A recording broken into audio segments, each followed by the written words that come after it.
மக்கள் எப்படியாச்சும் ரட்சிக்கப்பட்டு அவருடைய சமூகத்துக்கு வந்துடணும். ஆமீன் சொல்லுங்களேன். எப்படியாச்சும் ரட்சிக்கப்பட்டு அவருடைய சமூகத்துக்கு வந்துடணும். நம்ம கார் வச்சிருக்கலாம், வீடு வச்சிருக்கலாம், என்னெல்லாமோ நம்ம வச்சிருக்கலாம். ஆனா அதெல்லாம் நம்மளை பரலோகத்தை கொண்டு போய் சேர்க்காது. நம்மளை எது மட்டும்தான் பரலோகத்தை கொண்டு போய் சேர்க்கும்? உங்களுடைய ரட்சிப்பு. நீங்க அனுதினமும் நீங்க தேவனோடு சஞ்சரிக்கின்ற அந்த சஞ்சரித்தல். ஒரே ஒரு வசனத்தை கூட நான் வாசிச்சு என்னுடைய சாட்சியை பகிர ஆசைப்படுகிறேன். ஏசாயா எடுத்துக்கோங்க.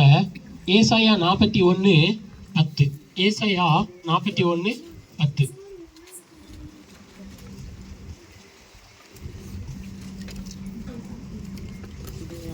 நீ பயப்படாதே, நீ பயப்படாதே, நான் உன்னுடனே இருக்கிறேன், நான் உன்னுடனே இருக்கிறேன், திகையாதே, திகையாதே, நான் உன் தேவன், நான் உன் தேவன், நான் உன்னை பலப்படுத்தி, நான் உன்னை பலப்படுத்தி உனக்கு சகாயம் பண்ணுவேன், உனக்கு சகாயம் பண்ணுவேன், என் நீதியின் வலதுகரத்தினால், என் நீதியின் வலதுகரத்தினால் உன்னை தாங்குவேன், உன்னை தாங்குவேன். ஆண்டவர் சொல்லுதாரு, பயப்படாதே. நானும் ஒரு நிலைமையில இப்படிதான் இருந்தேன். ரொம்ப பயந்துகிட்டு இருந்தேன். இல்லை, இன்னைக்கு எத்தனை பேர் பயத்தோடு வந்திருக்கிறீங்க சொல்லுங்க? எத்தனை பேர் குடும்பத்தை நினச்சி பயம்? ஒன்று. எல்லாரும் தூக்குங்களேன். எத்தனை பேர் பயமே இல்லையா? என் குடும்பத்தை நினச்சி பயத்தோடு வந்திருக்கிறேன், என் பிள்ளைகளை நினச்சி பயத்தோடு வந்திருக்கிறேன், என் வாழ்க்கை என்னவா முடிய போகுமோ தெரியலையே அப்படின்னு நான் பயத்தோடு வந்திருக்கிறேன்னு இங்கே இருக்கிற எல்லாருமே சொல்ல முடியும். ஆண்டவர் சொல்கிறாரு, பயப்படாத, பயப்படாத. ஒருவேளை நீங்கள் உங்களுடைய பிள்ளைகள் அவருடைய சமூகத்தில் வந்து அவர் கையில் ஒப்பு கொடுக்கல அப்படின்னா, இந்த கூடுகை முடிவதற்குள்ள நீங்கள் உங்களுடைய பிள்ளைகளை கர்த்தர் சமூகத்தில் ஒப்பு கொடுங்க. அப்போ உங்களுடைய சித்தத்தின்படியே நீங்கள் வாழ வைங்கப்பா.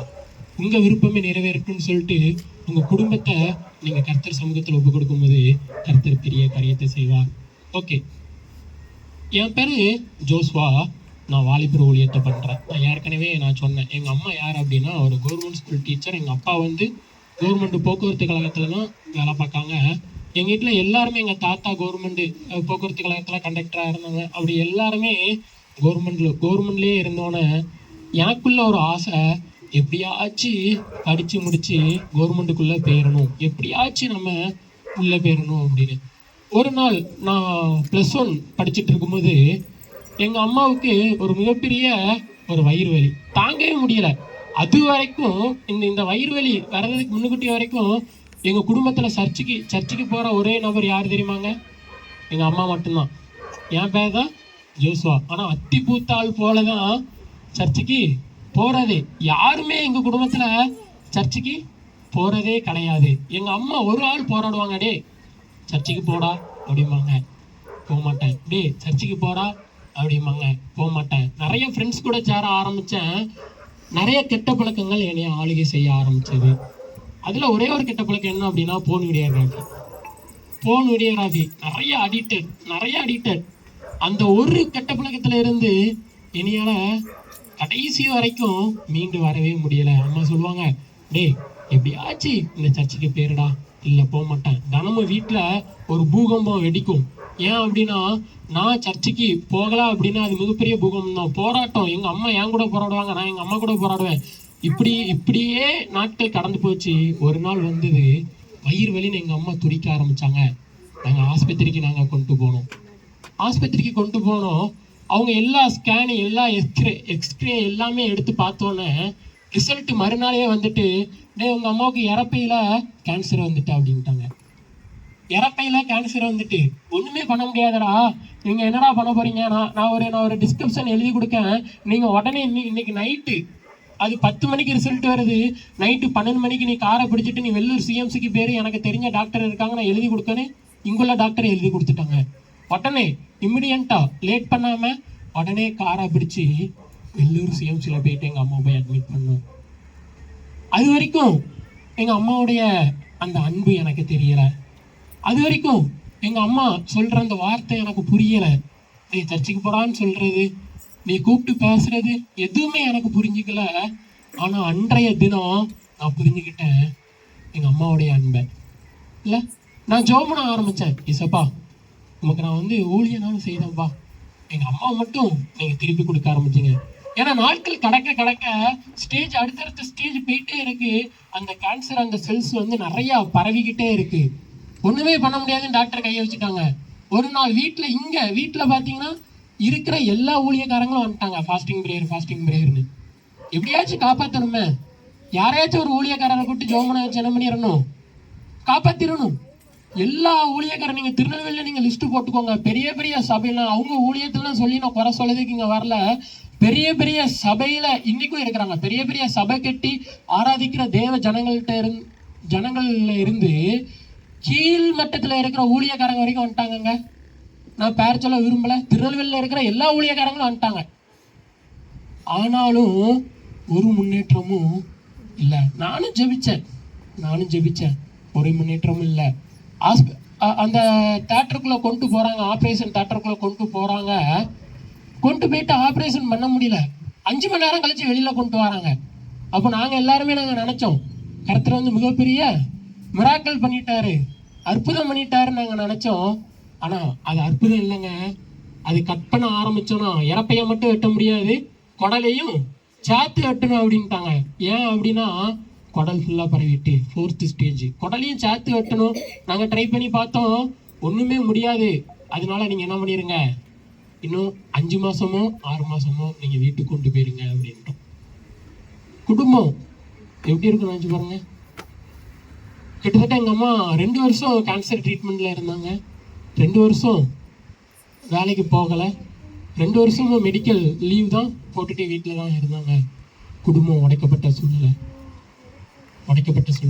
ஒரு நாள் ஞாயிற்றுக்கிழமை வருது, 2012 நவம்பர் 18ஆம் தேதி, ஒரு ஞாயிற்றுக்கிழமை என்னை கூப்பிட்டாங்க.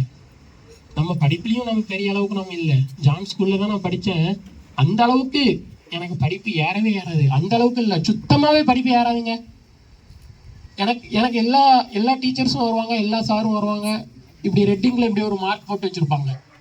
இந்த மார்க் எதுக்கு அப்படின்னா, என் சப்ஜெக்டில் ஃபெயில், 12th படிச்சுட்டு இருந்த அந்த நேரத்தில் என் சப்ஜெக்டில் ஃபெயிலான லிஸ்ட்டு யார் அப்படின்னா ஃபஸ்ட்டு ஜோஸ்வா. தமிழ் டீச்சர் வந்து இப்படி மார்க் போட்டு வச்சுருப்பாங்க. சரி, தமிழ் டீச்சர் தான் மார்க் போட்டு வச்சுருந்தாங்க அப்படின்னா கெமிஸ்ட்ரி சார் வருவார். என் சப்ஜெக்டில் இந்த வருஷம் ஃபெயில் லிஸ்ட் யார் அப்படின்னா ஜோஸ்வா. சரி, கெமிஸ்ட்ரி தான் ஃபெயில் அப்படின்னா மேக்ஸ் சார் வருவார். நம்ம மேக்ஸில் புளி ஒன்றுமே வராது. அவரும் இதே மாதிரி தான், இந்த வருஷம் ஃபெயில் லிஸ்ட்டில் ஜோஸ்வா. சரி, இங்கிலீஷ் தான் வருவார். அவரும் அதுக்கு மேலே நம்மளுக்கு இங்கிலீஷ் எங்கே வர, இந்த வருஷமும் ஜோஸ்வா தான் ஃபெயிலு. கரெக்டாக +1 நான் படிச்சுட்டு இருக்கும்போது நவம்பர் 18ஆம் தேதி ஒரு ஞாயிற்றுக்கிழமையில எங்கள் அம்மா என்னை கூப்பிட்டு சொல்கிறாங்க அதே வார்த்தை, டேய் சர்ச்சுக்கு மட்டும் போயிருடா அப்படின்னாங்க. என்னது சர்ச்சுக்கு போயிரு அப்படின்னாங்க. இப்படியே உட்காந்துட்டு இருந்தாங்க. 2 பேரும் பேசணும். என் பக்கத்தில் யார் நிற்கா தெரியுமா ஜோஸ்வா? எனக்கு தெரியல யார் நிற்கா. தேவதூதன் அப்படின்னாங்க. நான் பார்த்து சிரிச்சேன். தேவதூதனா? என்னப்பா நீங்கள் கதையாக விடுவீங்க. இப்படி இப்படி இப்படி கையில் தண்ணியை கோரினாங்க. தண்ணியில் இப்படி கையில் கோரி காமிச்சாங்க. இது என்ன தெரியுமா? என் கையில் ஜீவ தண்ணீர் இருக்கு ஜோஸ்வா. கர்த்தர் சிங்காசனத்தில் மேலே உட்காந்துட்டு இருக்காரு. நான் பார்க்குறேன். நம்ம சர்ச்சுக்கே போகிறது கிடையாது. இதெல்லாம் எப்படிங்க எனக்கு தெரியும். நான் பார்த்து பல்ல காட்டிட்டு இருந்தேன். ஏமா எதையாச்சும் ஒன்று சொல்லாதம்மா, உனக்கு ஏதாச்சும் ஆயிட்டா அப்படின்ட்டு இருந்தேன். சர்ச்சுக்கு பக்கத்தில் ஒரு ஊழியக்காரங்க இருக்காங்க. எப்படியாச்சும் சர்ச்சுக்கு மட்டும் போயிருடா அப்படின்னாங்க. சர்ச்சுக்கு போனேன். இதே மாதிரி ஒரு யூத் மீட்டிங் நடக்குது. நான் சர்ச்சுக்கே போனது கிடையாது, நான் அழுது ஜெபிச்சதே கிடையாது. ஆனால் ஒரு யூத் மீட்டிங்கில் கடைசி நான் வந்து ரொம்ப கூச்ச சுபாவம் உள்ளவன். நான் கண்ணில் இருந்து கண்ணீர் வந்ததை யாராச்சும் பார்த்துட்டாங்கன்னா நான் ரொம்ப வெட்கப்படுவேன். நான் எனக்கு வந்து அழுதது, மற்றவங்க முன்னாடி அழுதது பிடிக்காது. நான் கடைசியில் நின்னேன். எங்கே நீ எல்லாரும் பார்த்துருவாங்களோ, கையை தூக்கிட்டு கண்ணில் இருந்து கண்ணீர் வந்ததை பார்த்துருவாங்களோ, கண்ணீர் அடைக்கவும் இல்லை. கடைசியில் நின்று 2 கையும் தூக்கிட்டு கண்ணீரோட உண்மையோட நான் ஆண்டவர்கிட்ட கேட்டது நான் ஒன்று தான், ஏசப்பா எப்படியாச்சும் எங்கள் அம்மாவை நீங்கள் காப்பாற்றி கொடுத்துருங்கன்னு ஜோம் பண்ணிட்டு இருக்கும் போதே எனக்கு ஒரு கால் வருது. ஆக்சுவலாக நான் அந்த காலை நான் அட்டன் பண்ணவே இல்லை. சைலண்ட்டில் போட்டு தான் ஜோம் பண்ண ஆரம்பித்தேன். முடிச்சுட்டு பார்த்தா 18 மிஸ்டேக் கால் எங்கள் வீட்டில் இருந்து எங்கள் தாத்தா அடிச்சிருக்காரு. மாற்றி அடிச்சுக்கிட்டே இருக்காங்க. நான் எடுத்து காதில் தாங்க வச்சேன். எங்கள் தாத்தா எங்கள் அம்மாவுடைய அப்பா சொல்கிறாங்க, டே அம்மா இறந்துட்டாங்கடா அப்படின்னாங்க. எப்படி இருக்கும் பாருங்க. அவ்வளோ நாள் ஜெபிச்ச ஜெபம். சர்ச்சுக்கே போனது கிடையாதுங்க. நான் ஒரு ஜெபம் தான் பண்ணேன். உண்மையாக தாங்க பண்ணினேன். 100க்கு 100 உண்மையாக தான் பண்ணேன். இன்னைக்கும் கர்த்தர் அதை கேட்டுக்கிட்டு தான் இருப்பாரு. உடைக்கப்பட்ட நிலைமை. பைக் எடுத்துட்டு வீட்டுக்கு வந்தேன். இறந்துருந்தாங்க. ஞாயிற்றுக்கிழமை இறந்துருந்தாங்க. திங்கட்கிழமை அடக்க ஆராதனை பண்ணோங்க. ஜான் ஸ்கூல்ல இருந்து பசங்க வந்துட்டாங்க. டேய், இதுதான்டா உனக்கு கடைசி நாள், 12th ஹால் டிக்கெட்ல சைன் போடணும். கையெழுத்து போடலை அப்படின்னா அவங்க சென்னைக்கு அனுப்பிடுவாங்க. நீ கையெழுத்து போடலை அப்படின்னா உன்னால 12th எழுதவே முடியாதுடா. இதுதான் கடைசி நாள், நீ எப்படியாச்சும் நீ வந்து ஒரு கையெழுத்து மட்டும் போட்டு போட அப்படின்னாங்க. அப்போ நான் சொன்னேன், எங்கள் அம்மாவே இறந்துட்டாங்கடா, வாழ்க்கையில் எதுவுமே இப்போ இல்லைடா, உனக்கே தெரியும்லடா, இங்கிலீஷ்லேயும் ஃபெயிலு, கணக்குலேயும் ஃபெயிலு, கெமிஸ்ட்ரிலையும் ஃபெயிலு, தமிழ்லையும் ஃபெயிலு, நான் எழுதுனா என்னடா ஆக போகுது? நான் ஸ்கூலுக்கு ஒழுங்காகவே வந்தது கிடையாது. ஒரு வருஷத்தில் 3 மாதமோ 4 மாதமோ தான்டா வந்தேன். மற்ற எல்லா நாளும் ஆஸ்பத்திரியில் தானே இருந்தேன்னு சொல்லும்போது, சரிப்பா சொல்ல வேண்டியதை சொல்லிட்டேன், வர்றது வராததும் உன் வேலை அப்படின்னாங்க. மோசஸ் அப்படின்னு சொல்லிட்டு ஒரு சொந்தக்காரங்க ஒருத்தவங்க இருந்தாங்க. நீ பைக்கில் ஏறி உட்கார வச்சு, எப்படியாச்சும் போய் எழுதிட்டு வந்துரு, நீ பாஸோ ஃபெயிலோ அது தெரியாது, ஆனால் கையெழுத்து மட்டும் போட்டுருன்னு சொல்லிட்டு கூப்பிட்டு போனாங்க. இங்கே அடக்காரதான் நடந்துட்டு இருக்கு. நான் எங்கே போயிட்டேன், ஸ்கூலுக்கு போய் நிற்கிறேன். எனக்கு எங்கள் அம்மா இறந்ததும் தெரியாது, எங்கள் அம்மாவை அடக்கம் பண்ணதும் எனக்கு தெரியாது. 2 விஷயமும் எனக்கு இன்னைக்கு வரைக்கும் எனக்கு தெரியாது. எங்கள் அம்மா எப்படி இறந்தாங்கன்னு தெரியாது, எங்கள் அம்மா எப்படி அடக்கம் பண்ணாங்கன்னு தெரியாது. நான் ஸ்கூலில் நின்று நான் கழுத்து போட்டு ரிட்டன் வரேன். இங்கே அடக்காரதானே பாதி முடிஞ்சிட்டு, ஸ்கூல்லேருந்து நேராக வீட்டுக்கு கூட வரல, ஸ்கூல்லேருந்து நேராக கல்ற தோட்டத்துக்கு தான் போனேன். பாதி அடக்காரதானே முடிஞ்சிட்டு. ஆனால் இந்த சூழ்நிலையில் அந்த ஜெபிக்க வந்தாங்க தெரியுமாங்க, எந்த ஊழியக்காரருமே ஆறுதல் சொல்ல வரவே இல்லை. எந்த ஊழியக்காரருமே ஆறுதல் சொல்ல எனக்கு வந்து ஒன்று மட்டும் புரியல, இவங்க எப்படி பைபிளை தூக்கிட்டு பிரசங்கம் பண்ணுறாங்கன்னு இன்னைக்கு வரைக்கும் புரியா கதையாக தான் இருக்குது. அது என்ன கதைன்னு எனக்கே ஒன்றும் புரியலை. எந்த ஊழியக்காரருமே ஆறுதல் சொல்ல வரவும் ஒரு வார்த்தை கூட சொல்ல, டே ஜோசுவா கவலைப்படாதடா, ஏசுப்பாவும் கூட இருக்காரா, உன்னைய வாழ வைப்பாடுறா அப்படின்னு திருநெல்வேலியில் இருக்கிற ஒத்த ஊழியக்காரருமே யாருமே வரல. எந்த ஊழியக்காரருமே ஆறுதல் சொல்ல. எனக்கு ஆண்டவர் மேலே இருக்கிற வெறுப்பை காட்டிலும் இப்போ யார் மேலே வெறுப்பு வந்துட்டு, ஊழியக்காரங்கள் மேலாம் வெறுப்பு வந்துட்டு. உட்காந்து ஃபாஸ்டிங் ப்ரேயர் போட்டு ஜோம் பண்ணிங்க. எங்கள் பாட்டி அம்மாவோடைய அம்மா அவ்வளவு சிக்கன் மட்டன்லாம் அவ்வளவு சமைச்சாங்க, என் கண்ணையே பார்த்துருக்கு. எந்த ஃபாஸ்டிங் ப்ரேயர் முடிஞ்சாலும் சிக்கன், எந்த ஃபாஸ்டிங் ப்ரேயர் முடிஞ்சாலும் மட்டன், அவ்வளவு ஊழியக்காரங்களுக்கு அவ்வளவு சமைச்சு போட்டது. இப்போ எங்கடா போனீங்க, எங்கே போனீங்க?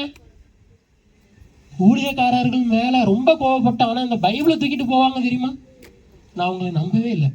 ஆண்டவர் மேலேயே கோபம் இருக்கு, ஊழியக்காரங்க மேலே அதோட கோபம் இருக்கு. உலகத்தை ஏமாற்றி பிடிங்கி திங்கிற குரூப். அப்படிமே என்ன திங்கிற குரூப்பு? நல்லா வீடாக கட்டி வச்சிருக்கிறாங்க, நல்லா மாடியாக கட்டி வச்சிருக்கிறாங்க. எத்தனை மக்களடா இப்படியே ஏமாற்றி பிடிங்கி தின்னுக்கிட்டே இருப்பீங்க? ஒரு வைராக்கியம். அதுக்கப்புறம் அடக்காரதானே முடிஞ்சது. எல்லாரும் வீட்டில் அவ்வளோ கலகலன்னு இருந்த வீடு, இப்போ வீடு என்னாச்சு, வெறிச்சோடி போயிட்டு எல்லாரும் போயிட்டாங்க. நான் மட்டும் தனி மரமாக தனி ஆளாக நிற்கிறேன். இதுக்கு இடையில ஜெபிக்கிற வரவங்க எல்லாம் என்ன பண்ணிட்டாங்க அப்படின்னா, உனக்கு பிசாசு போராட்டம் இருக்கு. ஆமாம், உண்மையாலுமே இருந்தது, பிசாசு போராட்டம் வந்து நிறைய இருந்தது. நான் ஒரே ஒரு வசனத்தை கூட நான் சமூகத்தில் வாசிக்கிறேன். ஆதியாகமம் எடுங்களா, ஆதியாகமம் 6வது அதிகாரம் 2வது வசனம் வாசிங்க பார்க்கும்.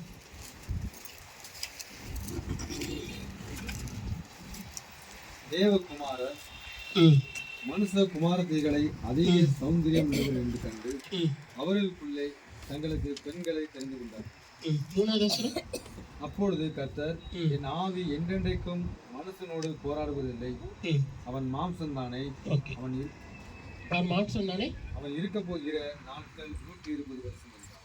சரி, அப்போ யாருமே ஆறுதல் சொல்றதுக்கு வரவே இல்லை. நான் எல்லாரும் மேலேயும் கோவப்பட்டேன், எல்லாரும் மேலேயும் நான் ரொம்ப கோவப்பட்டேன்.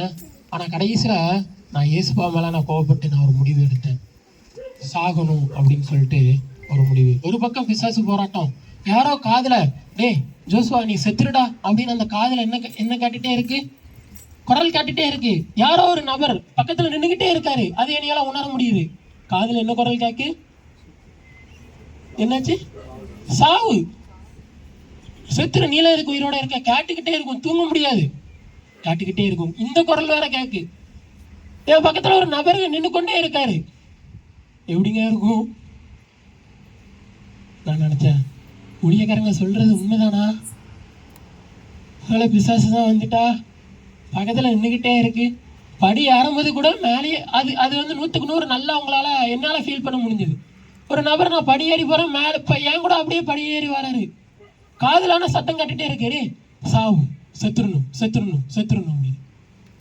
எனக்கு வாழ பிடிக்கல, ஒரு மரண பயம். அப்ப என்ன பண்றது? சாவணும்னு முடிவாகி போச்சு. இப்ப எப்பதான் சாவணும் அப்படின்னு நான் யோசிச்சுட்டு இருந்தேன்.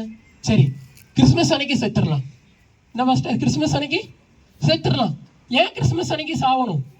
கிறிஸ்மஸ் அன்னைக்கு தானே ஏசப்பா இந்த உலகத்துக்கு வந்தாங்கன்னு சொல்லிட்டு தலைமையில நீங்க எல்லாரும் தூக்கி வச்சு கொண்டாடுவீங்க. அந்த ஏசப்பா எங்க அம்மாவை காப்பாத்தல. அப்ப அவரெல்லாம் ஒரு கடவுளா? ஆனால் நம்ம சாவதான் போறோம், கிறிஸ்மஸ் அன்னைக்கு சாவதான் போறோம்னு டேட்டையும் முன் குறிச்சாச்சு. காதுல இந்த சத்தம் கட்டிட்டே இருக்கு, சாவு சாவுன்னு. பக்கத்துல ஒருத்தர் நின்றுட்டே இருக்காரு. டேட்டு கடந்துகிட்டே போகுது. கிறிஸ்மஸும் வந்தது. அதுக்கு முந்தின நாள் நான் ஜெபிக்கிறதா, கடவுள்னு ஒருத்தர் இருக்காரா? நான் என்னது கேட்டாலும் எங்க அம்மா கிட்ட போய் நான் காட்டிக்கிட்டே இருப்பேன். இப்போ நான் யாருக்கிட்ட போய் நான் கேட்க? நான் என்ன பண்ணேன் அப்படின்னு எனக்குள்ள ஒரு மிகப்பெரிய ஒரு குழப்பம் கலந்த ஒரு சூழ்நிலை. இந்த குரல் காதுல கேக்கு, செத்துரு அப்படின்னு. சரி, நாளைக்கு 12 மணி ஆகட்டும், கண்டிப்பா நம்ம செத்துரும்னு சொல்லிட்டு ஒரு அசைக்க முடியாத ஒரு உறுதியை எடுத்துக்கிட்டு, கை நிறைய மாத்திரை எடுத்துக்கிட்டு, கரெக்டா கிறிஸ்மஸ் வந்தது. இரவு நேரத்துல கேரல் ரவுண்ட்லாம் போவாங்க, பார்த்துருக்கீங்களா? ஃபர்ஸ்ட் நீங்க போயிருக்கீங்களா? ஃபர்ஸ்ட் கேரல் ரவுண்டு போறாங்க. நீங்க வீட்டை கிராஸ் பண்ணி கேரல் ரவுண்ட் அப்படியே போறாங்க. அழகான ஒரு பாட்டு, ஜிங்கிள் பெல்ஸ்ன்னு சொல்லிட்டு அந்த பாட்டு கேட்க என் காதுல உழுது. ஜிங்கிள் பெல்ஸ்ன்னு பாட்டு கேட்கு. கடைசி முழங்கால் போட்டு சாவறதுக்கு முன்னகுட்டி அழ ஆரம்பிச்சேன். ஏசப்பா நீங்க இருக்கீங்களா இல்லையான்னு எனக்கு இன்னைக்கு வரைக்கும் எனக்கு தெரியல. உண்மையாலுமே நீங்க இருக்கீங்களா இல்லையான்னு எனக்கு தெரியலப்பா. ஆனா உலகம் ஃபுல்லாமே கிறிஸ்மஸ் ஆராதனை கொண்டாடுறாங்க, தலை நிறைய பூ வைக்கிறாங்க, புது ட்ரெஸ் எடுக்கிறாங்க, குடும்பமா போறாங்க. ஏங்க நான் உங்களுக்கு ஒன்று சொல்லட்டா? இன்னைக்கு எத்தனை பேர் நீங்க குடும்பமா வந்திருக்கீங்க? கையை தூக்குங்க பார்க்கும். யாருமே குடும்பமா வரலையா? சரி, எத்தனை பேருக்கு குடும்பம் இருக்கு? அவங்க கையை தூக்குங்க. இருக்கா? பிள்ளைகள் இருக்காங்களா? இதுக்கு எல்லாம் உங்க பிள்ளைகள் தானே? பக்கத்துல பாருங்க, உங்க பிள்ளைகள் தானே? சரிங்களா? கொஞ்சம் நான் சொல்றேன், நீங்க பாக்கியம் பெற்றவர்கள். அல்லேலூயா சொல்லுங்களேன். அல்லேலூயா. நீங்கள் ஆசீர்வதிக்கப்பட்டவர்கள். இன்னைக்கு நான் சொல்றேன், நீங்க ஒருவேளை ஏசப்பா எனக்கு இதை கொடுக்கல, ஏசப்பா எனக்கு அதை கொடுக்கலன்னு சொல்லிட்டு நீங்க இஸ்ரேல் ஜனங்கள் மாரி புலம்பிட்டு இருந்தீங்கன்னா, உள்ளதும் உங்களிடம் இருந்து இல்லாதவனுக்கு புடுங்கிட்டு விட்டுருவாரு. உள்ளவனுக்கு இன்னும் அதிகமா கொடுக்கப்படும், இல்லாதவனுக்கு உள்ளதும் எடுத்துருவாரு. எப்போ புலம்பிக்கிட்டே இருக்கல, ஆண்டவருக்கே டென்ஷன் ஆகுமா ஆகாதாங்க? ஐயோ, நம்ம மக்களை எல்லாம் உருவாக்கி விட்டு ஏற்கனவே ஆதி ஆகமத்தில் ஆண்டவர் படாத பாடு பட்டுட்டாரு. மனுஷன் கூட நான் போராட மாட்டேன், நான் அமைதியாக போய் உட்காந்துட்டாரு, போங்கடா நான் உலகத்தை அழிக்க போறேன் அப்படின்னு. இல்லை, மறுபடியும் ஆண்டவருக்கும் நம்மளுக்கும் ஒரே போராட்டமான வாழ்க்கை தான். இன்னைக்கு வரைக்கும் ஒரே போராடிக்கிட்டே தான் இருக்கும்.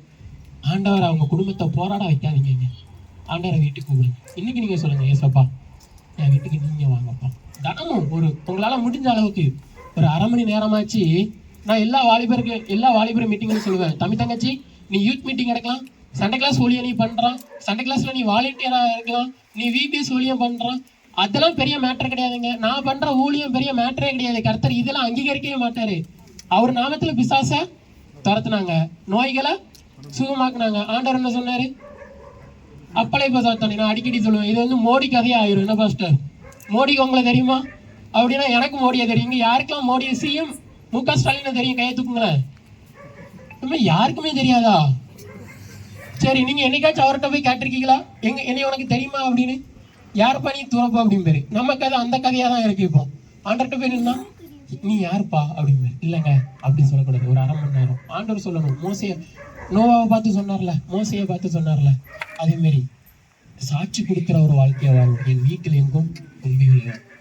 நோவாவுக்கும் கர்த்தருடைய கண்களில், மோசையின் வீட்டில் எங்கும் இந்த மாதிரி அவங்களால சொல்ல முடியுமாங்க? ஏசப்பா சொல்லணும். சண்டை போடாதீங்க ஏசப்பா கிட்ட. ஆண்டவர் என்னத்தப்பா கொடுத்தீங்க, என்னத்தப்பா வீடு பாருங்கப்பா ஒழுகுது, ஒழுகுனாலும் பரவாயில்லங்க. மனங்கள் போட்டு ஏசப்பா கொஞ்சம் இறக்கமா இருக்கப்பா, ஏதாச்சும் மாத்த கிருபை கொடுங்கப்பா, வீடு ஒழுகுதுப்பா, ஜோமினா பாருங்க. நிச்சயமா ஆசீர்வதிப்பார். அப்போ நான் வந்து இறக்கத்துக்கு போய் நிற்கிறேன். இங்கே எல்லாரும் ஜிங்கிள் பெல்ஸ் பாட்டுலாம் படிக்கிறாங்க. நான் முழங்கால் போட்டு கரெக்டாக 12 மணிக்கு அந்த மாத்திரையை எடுத்து வாயில போடலான்னு நின்றுட்டு இருக்கும்போது யாரோ ஒரு ஆள் ஜோஸ்வா அப்படின்னு. இவ்வளவு நேரம் என் காதுல என்னங்க கேட்டது? இப்ப என் காதுல என்ன கேக்கு? அப்பல நின்ன ஆளு இப்பவும் பக்கத்துல தான் நிக்காரு. எனக்கு எப்படி இருக்கும் பாருங்களேன். அதாவது என்ன பண்ணாங்க, குடல் எல்லாம் கலங்கிட்டுவாங்கல்ல, குடல் கலங்கி அதெல்லாம் வந்து வார்த்தையால விவரிக்கவே முடியாது. அவ்வளோ ஒரு மரண பயம். நான் 10 நிமிஷம் அமைதியாயிட்டு சொன்னேன், இந்த பாரு, நீ எந்த பிசாசுன்னு எனக்கு தெரியாது. எல்லா பிசாசு பேரையும் சொல்லி வச்சுட்டு போயிட்டாங்க. அது எல்லா பிசாசும் வீட்டில் இருந்தது, அது அடுத்த கதை. இதுல உடனே நான் எந்த லிஸ்ட்ல நான் சாக்கா, நீ எந்த பிசாசு, சரி அதை விடு, நீ எது வேணாலும் இருந்துட்டு போ. ஆனா ஒரு 15 நிமிஷம் மட்டும், ஒரு 15 நிமிஷம் மட்டும் நீ அமைதியா இருந்துட்டா அப்படின்னா நானா செத்துருவேன். என்னைய நீ மொத்தமா கொல்லாம இப்ப என்ன பண்ணிட்டு இருக்க, அணுவா கொண்டுட்டு இருக்க, அமைதியா வாயை மட்டும் நின்று அப்படின்னு. அடுத்த 10 நிமிஷம் கழிச்சு காக்கு, டே ஜோஸ்வா அப்படின்னு. எனக்கு ஒரு 10 குடம் தண்ணி எடுத்து மேல ஊத்துன மாரி பெட் எல்லாமே அப்படி, என்னுடைய தலகாணி பெட்டு எல்லாமே என்ன ஆயிட்டு பொதுன்னு எப்படி இருக்கும் யோசிச்சு பாருங்களா. நீங்க குளிக்கும் போது யோசிச்சு பார்த்துருக்கீங்களா? நம்ம எல்லாரும் ஒரு குடத்திலேயே முடிச்சுட்டு வந்துருவோம், அப்படிதானங்க? ஒரு வாளி ஒரு குடம். ஆனா 10 வாளி தண்ணியை உங்க மேல கோரி ஊத்தி பாருங்க. இன்னைக்கு இருக்கிற தண்ணி தட்டுப்பாடுல வாடகை வீட்டுல இருந்தீங்கன்னா வெளியே போன்றுவாங்க இல்ல. அந்த அளவுக்கு ஃபுல்லா பொதுன்னு நனைஞ்சிட்டேன். 3வது குரல் காக்கு, ஜோஸ்வா அப்படின்னது. ரொம்ப அமைதியாயிட்டல. இந்த அமைதி தான் எனக்கு ஆண்டவர் சொன்னாரு, ஜோஸ்வா. 3வது இருப்பு ஜோஸ்வான்னு சொல்லிட்டு, நான் தான்ப்பா இயேசு, நான் தான் இயேசு. கையை தட்டுங்களேன்.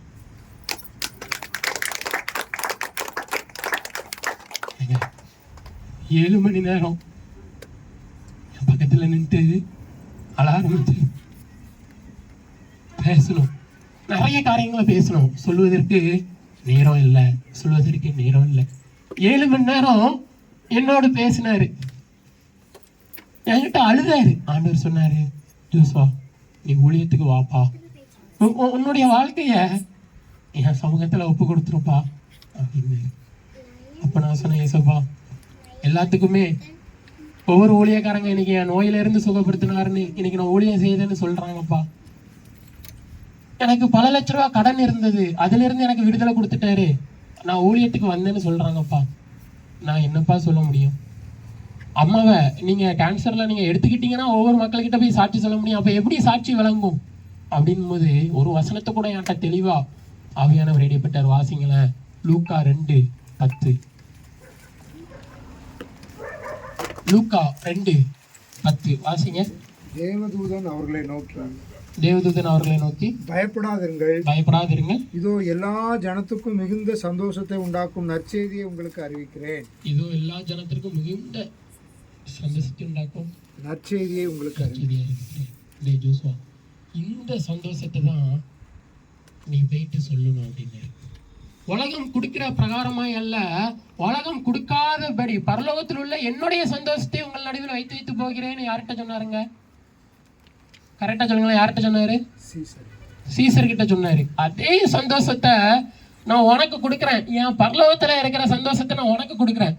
இன்னைக்கு நீ என் கையில உன்னை ஒப்பு கொடுக்க மாட்டியா அப்படின்னு கண்ணீரோட நின்று உங்க அம்மா என் சமூகத்துல சந்தோஷமா ஆடல் பாடலோட சந்தோஷமா இருக்கிறாங்க. இன்னைக்கு உன் வாழ்க்கைய கையில ஒப்பு கொடு, ஊழியத்துக்கு வா, நான் உன்னை அழைத்து கொண்டு போறேன். எங்க 2 கையை நல்ல மேல தூக்கி என் தொண்டை வத்துற அளவுக்கு, என் இருதயம் கரையுத அளவுக்கு நான் அழுதேன். பல மணி நேரங்கள் அழுதுருப்போம். நானும் ஆண்டவரும் அழுதுட்டு கடைசியில சொன்னேன், நான் ஒப்பு கொடுக்குறேன்னு அதை சொல்லிக்கிட்டே அழுதேன். இன்னைக்கு ஞாபகம் இருக்கு. நல்லா 2 கையை தூக்கி, ஏசப்பா என் வாழ்க்கையை உங்களுக்கு ஒப்பு கொடுக்குறேன்,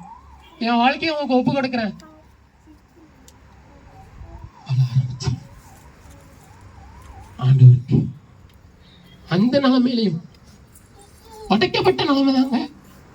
யோசிச்சு பாருங்க, அம்மாவை இழக்கிறது ஏன் முடியுமாங்க? குடும்பமே போச்சு. தாயை இழந்தால் அனாதையாவான், தகப்பனை இழந்தால் பொருளாதாரம் போச்சு. தகப்பன் ஒரு குடும்பத்துல போயிட்டானா பொருளாதாரம் போச்சு, தாய் ஒரு குடும்பத்தை போயிட்டானா அன்பு போச்சு, அனாதை. ஆனா இந்த 15 வருஷமும் ஆண்டவர் என்னோடு ஒரு தாயா ஒரு தகப்பனா. அல்லேலூயா. நான் அடிக்கடி நினைப்பேன், இன்னைக்கும் நினைச்சு பார்த்தேன். நேற்று ஒரு யூத் வாலிபர்கள் நடுவுல ஒரு ஜூம் மீட்டிங் அட்டன் பண்ண ஒரு 20 வாலிபர்கள் வந்திருந்தாங்க. கர்த்தர் பயங்கரமான ஒரு கிரியை நடப்பித்தார். அவர் இறங்கி வந்தார், என்னால் ஃபீல் பண்ண முடிஞ்சது. அப்போ எனக்கு ஃபோன் பண்ணி அந்த குரூப்ல இருந்து ஒரு ஃபோன் பண்ணி ஒரு அந்த யூத் மீட்டிங் நடத்துகிற ஒரு அண்ணன் சொன்னாங்க, ஜோஸ்வா நீ கர்த்தரால் தெரிந்து கொள்ளப்பட்டவன் ஜோஸ்வா, நீ எத்தனை பேருக்கு ஆசீர்வாதமா இருக்கடா, இது நிச்சயமா உன்னை கர்த்தர் உயர்த்துவாங்கடா அப்படின்னு சொல்லிட்டு வச்சுட்டாங்க. நான் அழ ஆரம்பிச்சேன், இசுப்பா நான் எப்படிப்பா இருந்தேன், ஒண்ணுமே தெரியாம எப்படி இருந்தேன். நான் பண்ணது ஒன்னே ஒண்ணுதான், என் வாழ்க்கைய அந்த சூழ்நிலைகள் தான், உடைக்கப்பட்ட சூழ்நிலைகள் தான், ஒண்ணுமே இல்லாத சூழ்நிலைகள் தான் அந்த கடங்களை ஒப்பு கொடுத்தனேன். நான் 15 வருஷம் எத்தனை வாலிப பிள்ளைகளுக்கு, எத்தனை வாலிபர்களுக்கு நீங்க ஆசீர்வாதமா வச்சிருக்கீங்க. எங்க சூசைட் பண்ண போற ஒரு பொண்ணு என்கிட்ட வந்து சொல்றா, ஜோஸ்வா நீ நிக்கிற இடத்துல வேற எத்தனை ஊழியக்காரங்க வந்து நின்னாலும் அன்னைக்கு நான் சாகணும்னு தான் முடிவு பண்ணிட்டு வந்தேன், நான் செத்துருப்பேன் ஜோஸ்வா. இன்னைக்கு வந்து நான் உயிரோட இருக்கிறேன்னா இன்னைக்கு நான் ஊழியம் பண்ணிட்டு இருக்கிறான், இன்னைக்கு நான் ஊழியம் பண்றேன் அப்படின்னா அதுக்கு காரணம் ஃபர்ஸ்ட் ஜீசஸ், 2வது நீ அப்படின்னா. அப்பமும் வீட்டுக்கு வந்தோடனே 3 மணி நேரம் தேவ சமூகத்துல உபவாசம் பண்ணி ஒட்டஞ்ச அழுத இன்னைக்கும் ஞாபகம் இருக்கு. அந்த பொண்ணு சொன்ன வார்த்தை, ஏசப்பா பயன்படுத்திருங்க. இன்னைக்கும் நான் அதுதாங்க நான் ஜெபிக்கிறேன். ஏசப்பா எனக்கு சொத்து வேணும், காரு வேணும், வீடு வேணும், எதுவுமே ஜெபிக்கிறது இல்லை. ஒரே ஒரு கோரிக்கை தான் ஆண்டவர்கிட்ட வைக்கிறது, இந்த சமூகம். மோசே சொன்னா பார்த்தீங்களா, என் தேவதூதர்கள் வருவார்கள்ப்பா அப்படின்னு சொன்னோன்னே, இல்ல ஆண்டவரே தேவதூதர்கள் எனக்கு வேண்டாம், நீங்க என் முன்னாடி வரல, நீங்க என் கூட வரல அப்படின்னா நான் இந்த இடத்த விட்டு எந்திக்க மாட்டேன்னு அப்படியே உட்காந்துட்டாங்க. அதான் வேதவசனம் சொல்லுது, என் சமூகம் உனக்கு முன்பாக சொல்லு, நீ முன்னாடி போப்பா, நான் வாரேன், தேவதூதன் வர வேண்டாம், நான் வாரேன் முன்னாடி போ. அந்த மாதிரி நான் ஆண்டர்கிட்ட கேட்டது. இன்னைக்கும் நான் அதான் கேட்பேன், ஏசப்பா உங்களுடைய பிரசனம். இன்னைக்கும் நான் ஜபிக்கும் போது நான் பிரசனத்தை உணர முடியல அப்படின்னா என்னையால உயிரோட இருக்கவே முடிய மாட்டேங்குங்க. ரொம்ப அங்கலாய்ப்பு அடைஞ்சிருது, ரொம்ப இருதயம்லாம் கரைஞ்சிருது. உட்காந்து அது 3 நாள் ஆனாலும் 7 நாள் ஆனாலும் 14 நாள் ஆனாலும் அந்த பிரசனத்தை நான் ஃபீல் பண்ணாம விடுறதே கிடையாது. ராமின்னு சொல்லுங்களேன். அந்த பிரசனம் என்னைய வந்து நிறைச்சாதான் எப்பா ஒரு ஃபுல் மீல்ஸ், என்ன சொல்ல, ஒரு மட்டன் பிரியாணி நல்லா சாப்பிட்டுட்டு நல்லா குரட்டோட்டு தூங்க பார்த்தீங்களா, அந்த மாதிரி ஒரு உணர்வு அந்த பிரசனம் என்னைய வந்து நிரப்பினா மட்டும்தான். அல்லேலூயா. இல்லாட்டினா விடவே மாட்டோம். ரொம்ப நான் ஒரு இதோட கூட சேர்த்து ஒரு சாட்சி, இப்போ நடந்த சாட்சி. நான் பேங்க்ல ஒர்க் பண்ணதுனால தினமும் காலையில போவேன், பென் எழுதணும். பெண்ணை வச்சுதான் எல்லாருமே பெண்ணை வச்சுதான் எழுதுவோம். அப்போ பேங்க்ல வந்து 3 பாக்ஸ் 4 பாக்ஸ் பெண்ணு வாங்கி போட்டுருவாங்க. இது ஆவியானவர் ஏவுதாரி நீ சொல்லு அப்படின்னு. அப்போ 3 பாக்ஸ் 4 பாக்ஸ் என்ன வாங்கி போட்டுருவாங்க, பெண்ணு வாங்கி போட்டுருவாங்க. அப்போ நாங்க ஸ்டாஃப் அப்படின்னாலே நாங்க எத்தனை பெண்ணுனாலும் எடுக்கலாம், யாருமே கொஸ்டின் கேட்க மாட்டாங்க. நான் என்ன பண்ணுவேன், எடுத்து எழுதிட்டு பேண்ட் பாக்கெட்ல வச்சு நான் அதை மறந்து அங்கதான் போட்டுட்டு வரணும், அந்த டேபிள போட்டுட்டு வராம நான் மறந்து வீட்டுக்கு எடுத்துட்டு வந்துடுவேன். இப்படியே நான் வேலை பார்த்து 30 பேரை கத்துட்டேன் பாஸ்டர். எத்தனை பேரை சேர்த்தாச்சு? தேவன் எப்படி இடைபெறுதாருன்னு பாருங்களேன். எங்க அப்பா வந்தாரு. எங்க அப்பா என்னைக்குமே அந்த வார்த்தையை என்கிட்ட வந்து சொன்னதும் கிடையாது, என்கிட்ட இது என்னதுடான்னு கேட்டதும் கிடையாது. டேபிள் ஃபுல்லா பெண்ணு. அப்போ நான் எப்பவுமே வந்துட்டு இப்படி பாக்கெட்ல இருந்து இப்படி எடுத்துட்டு இப்படிதான் போடுவேன், அதை கெட்டிலாம் வைக்க மாட்டேன். போட்டு அப்படியே பெண்ணு ஃபுல்லா பரவி கிடக்கு. என்னடா அது அப்படின்னு. எப்ப அது வேற ஒண்ணும் இல்லப்பா, ஆபீஸ் உள்ள பெண்ணுப்பா அப்படின்னு. டேய் இப்படியே பாத்துறேன், இது என்னடா இவ்வளவு பெரிய கெட்ட பழக்கம் பழகி வச்சிருக்க, நீலாம் என்னத்தடா ஊழியம் பண்ண போற அப்படின்னு. இன்னும் பயங்கரமா யாசனே சொல்ல முடியாது. நீலாம் என்னத்தடா ஊழியம் பண்ண போற, ஊழியத்துக்கே போகாத. நல்லவனு புரிஞ்சுக்கோ, சபையோடைய பொருள்னாலும் சரி, ஆபீஸோடைய பொருள்னாலும் சரி, வீட்டுக்கு கொண்டு வந்தனா உனக்கு நம்ம வீட்டுக்கும் தரித்திரியும், உனக்கு ஊழியத்தையே சோழியம் முடிச்சிடும். பெண் இருக்கா பாஸ்டர் உங்ககிட்ட? 1 ரூபா பெண்ணு 2 ரூபா பெண்ணு தான் வச்சிருக்கீங்களா? ஒருத்தர்கிட்டயுமே பெண் கொடுங்க. இது எவ்வளோத்துக்கு நான் வாங்கினீங்க? கொஞ்சம் அதிகமாக இருக்கும் போல. இந்த பெண்ணெலாம் நான் கொண்டு வரலங்க, ₹1 பெண்ணு தான் கொண்டு வந்தேன். இந்த பெண்ணை காட்டி சொல்கிறாரு, நல்லா கவனிங்க, இந்த பெண்ணை காட்டி சொல்கிறாரு, உன் வாழ்க்கை தரித்திரியமாயிரும். சர்ச்சில் இருந்து எதுவும் பொருளை எடுத்துகிட்டு வராது, ஆஃபீஸில் இருந்து எதுவும் பொருளையும். ஆவியானவர் என்கிட்ட பேசினாரு, ஜோசுவா இந்த பெண்ணு உன்னுடைய அழைப்பு, உன்னுடைய மினிஸ்ட்ரி, உன்னுடைய அபிஷேகம், உன்னுடைய ஆவியின் வரங்கள் எல்லாத்தையும் என்ன பண்ணிடும், அப்படியே ஸ்ட்ரா போட்டு சக்குன்னு உறிஞ்சி எடுத்த மாரி உறிஞ்சி எடுத்துரும். நீங்கள் ஊழியம் பண்ணிட்டு இருக்கலாம், இல்லாட்டி நீங்கள் ஊழியமே பண்ணாமல் நீங்கள் குடும்பத்தை நீங்கள் நடத்துகிறவங்களா இருக்கலாம். உங்கள் பிள்ளைகளுக்கு நீங்கள் கற்றுக் கொடுங்க, எதையுமே வீட்டுக்குள்ளே கொண்டு வரதுக்கு அலோவ் பண்ணாதீங்க. அப்போ எங்கள் அப்பா சொன்னார், எல்லாத்தையும் பேக் பண்ண அப்படின்னாரு. எல்லாத்தையும் ரப்பர் பேண்ட் போட்டு கட்டினேன். கட்டிட்டு பெட்ரூம்குள்ளே கொண்டு போகிறேன். எல்லாம் நின்று எங்கே கொண்டு போகிறேன் அப்படின்னு. நான் பெட்ரூம்குள்ளே கொண்டு போகிறேன். பெட்ரூம்குள்ளே போட்டு நாளைக்கு கொண்டு போகிறேன்ப்பா.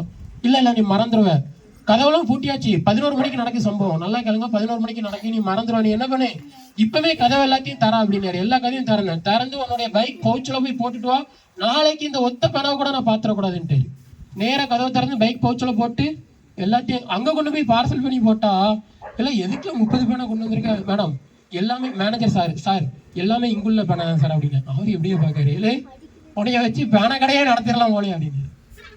இல்லை கொண்டு போய் போட்டு வந்தாங்க. ஏதோ ஒரு கலக்கம்.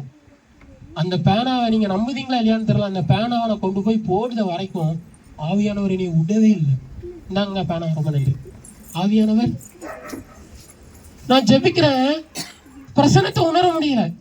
ஆவியானவர் சொல்றாரு, ஏதோ ஒரு தப்பு பண்ற, குத்துதாரு, ஏதோ ஒரு தப்பு. நான் இன்னைக்கும் சொல்றேன், உங்களுக்கு அந்த அனுபவம் இருக்கா இல்லையான்னு தெரியல. எங்க ஒரு மட்டன் ஃபுல் மீல்ஸா வச்சா கூட ஆவியானவர் பிரசனம் இல்லாம என்னால சாப்பிட முடிய மாட்டேங்குது. நான் ஒரு பேனாவை வீட்டுக்கு கொண்டு வந்தா கூட என் மனசு குத்துது. ஏதோ ஒரு தப்பு பண்றேன் ஜோசுவா, ஏதோ ஒரு நான் எனக்கே நல்லா தெரியும், ஏதோ ஒரு தப்பு நடக்கு, என்னை சுத்தி ஏதோ ஒரு தப்பு நடக்கு. அந்த தப்புக்கு நான் தான் காரணம். இப்போ என்ன பிரச்சனை அப்படின்னா, அந்த தப்பை தேடி கண்டுபிடிக்கணும், ஆண்டவர்கிட்ட ஜெபிக்கணும், வேற வழியே கிடையாது. எங்க அப்பா மூலமா அந்த தப்பை வெளிப்படுத்தினேன். அதுக்கப்புறம் தான் ஒரு சந்தோஷமே வந்தது. ஏன் சொல்றேன் அப்படின்னா, இன்னைக்கு வரைக்கும் ஆவியானவரை நீங்க ஃபீல் பண்ணணும்னா சும்மாலாம் நீங்க உணர முடியாதுங்க. ஆவியானவரை நீங்க வீட்டுக்கு கூட்டிட்டு போகணும்னா சும்மா வீட்டுக்கு கூட்டிட்டு போக முடியாது. ஃபர்ஸ்ட் உங்க வீட்டுல இருக்கிற குப்பையை எவ்வளோத்தையும் நீங்க வெளியில தள்ளணும். எத்தனை குப்பை வச்சிருக்கீங்க, எத்தனை பாவத்தை வச்சிருக்கிறீங்க, உங்க பிள்ளைல நீங்க எத்தனை பாவத்தை வச்சுட்டு இருக்குதாங்க, உங்க குடும்பம் எத்தனை பாவத்துக்குள்ள கிடக்கு. இன்னைக்கு முழங்கால் போட்டு ஆண்டவர்கிட்ட கண்ணீரோடு ஜெபிங்க, ஆண்டவரே என் குடும்பத்துல நீங்க ரட்சிப்பை கொண்டு வாங்க, என் குடும்பத்துல பாவத்துல இருந்து ஒரு விடுதலையை கொடுங்க. நம்மளாம் நினைக்கிறோம்ல, பரிசுத்த ஆவியானவர் அப்படியே கூட்டன அப்படியே தாலாட்டு பாடிட்டு வந்துடுவாருன்னு. இல்லைங்க, வரவே மாட்டாரு. இதோ வாசல் படியில் நின்று கதவை தட்டுகிறேன், தட்டிக்கிட்டே இருப்பாரு. நீங்க சாவுது வரைக்கும் என்ன பண்ணிட்டு இருப்பாரு, தட்டிக்கிட்டே தான் இருப்பாரு. எனக்கு ஒரு ஊழியக்காரங்க சொன்னாங்க, டே ஜோசுவா, ஜெபிக்கியாடா, கர்த்தருடைய குரலை கேட்கியாடா? ஆமா பாஸ்டர், ஆமா நான் கர்த்தருடைய குரலை கேட்கிறேன். கடைசி நாள்ல அந்த அந்த ரகசியம் அவருக்கு வரும்போது எக்கால ஊதப்படும் தெரியுமா அப்படின்னு. ஆமா நல்லா தெரியும், எக்கால ஊதப்படும். அந்த எக்காலத்தின் குரலை கேட்டுருவியா அப்படின்னு. என்னது, நீ அந்த எக்காலத்தின் குரலை கேட்டாதான் உனக்கு ரகசியம் வருக அப்படின்னு. நான் யோசிச்சு பார்த்தேன், எக்காலத்தின் குரலை கேட்கணுமா? நான் அவர்கிட்ட கேட்டேன், பாஸ்டர் என்ன பாஸ்டர் செய்யணும்? ஜோசுவா, அது பெரிய விஷயம்லாம் இல்லை ஜோசுவா, நீ கர்த்தருடைய குரலை நீ கேட்க கேட்க அந்த எக்காலத்தின் குரல்ல உனக்கே தெரிஞ்சிடும் அப்படின்னு. கையை தட்டிங்களேன். நான் சொல்றேன், நீங்க ரகசிய வருகையில போகணும். பக்கத்துல கையை பார்த்து சொல்லுங்க, நீ ரகசிய வருகையில போகணும் அப்படின்னா எக்காலத்தின் குரலை கேட்கணும். நீ எக்காலத்தின் குரலை கேட்கணும் அப்படின்னா பரிசுத்த ஆவியானவருடைய குரலை கேட்கணும். உங்க வீட்டுல பரிசுத்த ஆவியானவரோட குரல் தொனிக்கணும். நான் அதான் ஒரு உதாரணத்துக்கு சொன்னேன். பரிசுத்த ஆவியானவர்னா யாரு, அவர் எப்படிப்பட்டவர், இப்படிலாம் உதாரணம் சொன்னாதான் உங்களுக்கு புரியும். ஒரு பேனாவை பார்த்தீங்களா, ஒத்த பேனா தான், ஃபுல்லா என்னைய சோழியை முடிச்சிருக்குங்க. ஊழியமே போயிடும். ஆண்டவர் அதான் சொன்னாரு, ஒரு பேனா தாங்க. ஏங்க சிம்சோனுக்கு என்னங்க பலம் இருந்தது சொல்லுங்களேன்? எதுல ஆண்டவர் பலத்தை வச்சிருந்தாரு சிம்சோனுக்கு? ஆண்டவர் கடைசியில அந்த அவ மூலமா என்ன பண்ணிட்டாரு, தலைமுடிய மொட்டையை அடிச்சுட்டாச்சு. இப்ப என்னாச்சு, ஒரு தலைமுடிக்கு இப்படி தொடுங்களேன், ஒரு தலைமுடிக்கு கர்த்தர் இவ்வளவு பெரிய பவரை கொடுத்து வச்சிருந்தாரு அப்படின்னா, உங்களுக்கு கர்த்தர் எவ்வளவு பெரிய அபிஷேகத்தையும் எவ்வளவு பெரிய பவரை கொடுத்து வச்சிருப்பாரு. ஹல்லேலூயா. அதை யூஸ் பண்ணணும் அப்படின்னா உங்க வீட்டுல இருக்கிற குப்பை எல்லாம் இன்னைக்கு இரவா என்ன பண்ணிடணும். அதனால கொண்டு போக முடியாதுங்க. நீங்க ஜெபிக்கிற ஜெபம், உங்க வீட்டுக்குள்ள இருக்கிற குப்பை, அசுத்தமான குப்பைகள் எல்லாம் வெளியில கொண்டு போயிடும். அப்புறம் நீங்க ஜெபிக்கிற ஜெபமே மாறிடும். இப்படி நான் ஆண்டவருக்கு நான் ஒப்பு கொடுத்தேன், நாட்கள் கடந்தது, நான் வேகமா நான் முடிக்கிறேன், நாட்கள் கடந்து போச்சு, இன்னும் ஒரு பிரச்சனை, ஒரு போராட்டம் வாழ்க்கையில ஆண்டவருக்கு ஒப்பு கொடுத்து என்னங்க முடியல, பிரச்சனை முடியல, போராட்டம் முடியல. ஆனா இன்னொன்னு சொல்லிட்டா, நான் ஆண்டவருக்கு ஒப்பு கொடுக்காம, நான் ரட்சிக்கப்படாம நான் வாழ்ந்த போது நான் எவ்வளவு சந்தோஷமா இருந்தேன். சந்தோஷம் இருந்தது, சமாதானம் இருந்தது, ஆனா போராட்டம் இல்ல. என்ன இல்ல? நான் ரட்சிக்கப்பட்டேன். டிசம்பர் 25ஆம் தேதி கிறிஸ்துமஸ் அன்னைக்கு தான் நான் ரட்சிக்கப்பட்டேன். நான் ஆண்டவருக்கு என் வாழ்க்கையை ஒப்பு கொடுத்தேன். என்னைக்கு என் வாழ்க்கையை நான் ஒப்பு கொடுத்தேன், ஆண்டவர்கிட்ட அடி வாங்க ஆரம்பிச்சேன். சொல்லுங்க, அடி வாங்க ஆரம்பித்தேன். ஆவிக்குரிய ரீதியினாலும் சரி, வாழ்க்கையினாலும் சரி, ஐயோ போராட்டம் போராட்டம் போராட்டம் போராட்டம் போராட்டம். ஆனால் ஊழியம் நல்லா போகுது, ஆவிக்குரிய வாழ்க்கை நல்லா இருக்கு, ஜெபிச்சோட ஏசப்பா இறங்கி வராரு. ஆனால் ஒரு போராட்டம், ஒரு வெறுமை இருந்துக்கிட்டே இருக்கு குடும்பத்தை சுற்றி. அதுக்கு யாரு காரணம்? அதை என்னால் ரியலைஸ் பண்ணி நான் பார்த்து நான் சோர்ந்து போயிட்டேன். சாமுவேல் அப்படின்னு சொல்லிட்டு என் ஃப்ரெண்ட் ஒன்று உண்டு, இப்போ ஊப்பியில் ஊழியம் பண்ணிட்டு இருக்கிறான். என் ஃப்ரெண்ட் ஒன்று உண்டு, அவன் சொல்லணும், டே தூங்கும் போது ஒரு பிசாசு வந்து அடிச்சுட்டு போற மாதிரியே அவங்க ஃபீல் ஆகுதா அப்படின்னா. அப்போ நான் சொன்னேன், அதே ஃபீல் எனக்கும் இருக்குடா, வா ஜோம் பண்ணா கண்டே பிடிக்க முடியல.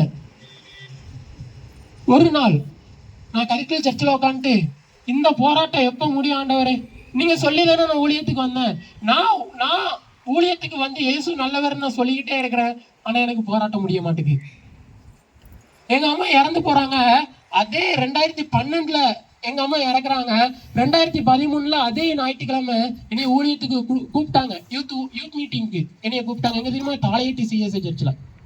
அப்போ அங்க ஒரு ஊழியக்காரர் போகணும், அவர் போக முடியல, உடனே என்னைய கூப்பிட்டாங்க. நான் சொன்னேன், ஐயா ஊழியம்லாம் பண்ண தெரியாது, ஆழம் தெரியாம காலை விட்டு வம்பா பேராதீங்க, இப்படியே சொன்னேன், ஆழம் தெரியாம காலை விட்டு வம்பா பேராதீங்க, ஊழியக்காரனாச்சும் கூப்பிட்டு போங்க, ஊழியம் பண்ணவே தெரியாது அப்படின்னு சொல்லிட்டு நான் அவர்கிட்ட சொன்னேன். அவர் வந்து அதை அக்செப்ட் பண்ணிக்கவே இல்லை. அவர் என்ன பண்ணாச்சு, தம்பி ஜோசுவா நீ கட்டாயமா எனக்கு வாரன்னு தெரியும், போனை வச்சுட்டாரு. சரி, இவர் ஒரு வாலிப யூத் மீட்டிங் நடத்துகிற ஒரு கவுன்சிலர் அப்படிம்பாங்கல்ல, யூத் மீட்டிங் நடத்துவாங்களா, அந்த யூத் மீட்டிங் நடத்துறவர் இவர் என்ன பண்ணிட்டாரு, சபை சிஎஸ்சி சர்ச்சில் உள்ள அஜிரோல்கிட்ட ஃபோனை கொடுத்துட்டாரு.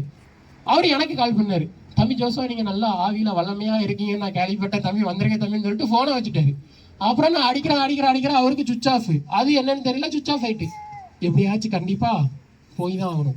ஒரு பக்கம் அம்மா இறந்துருக்காங்க. மறுநாள் ஞாயிற்றுக்கிழமை நல்லா கிளம்பி நான் எப்படி நான் ஊழியத்துக்கு வந்தேன், மறுநாள் ஞாயிற்றுக்கிழமை இப்போ நான் அழ ஆரம்பித்தேன், ஏசப்பா ஊழியமும் பண்ண தெரியாது, பிரசங்கமும் பண்ண தெரியாது, ஏன்னா இந்த பேனா கொடுங்க ஒரு நிமிஷம், ஊழியமும் பண்ண தெரியாது, பிரசங்கமும் பண்ண தெரியாது, என்னைய ஒரு மனுஷன் மதித்து கூப்பிட்டுருக்காங்க.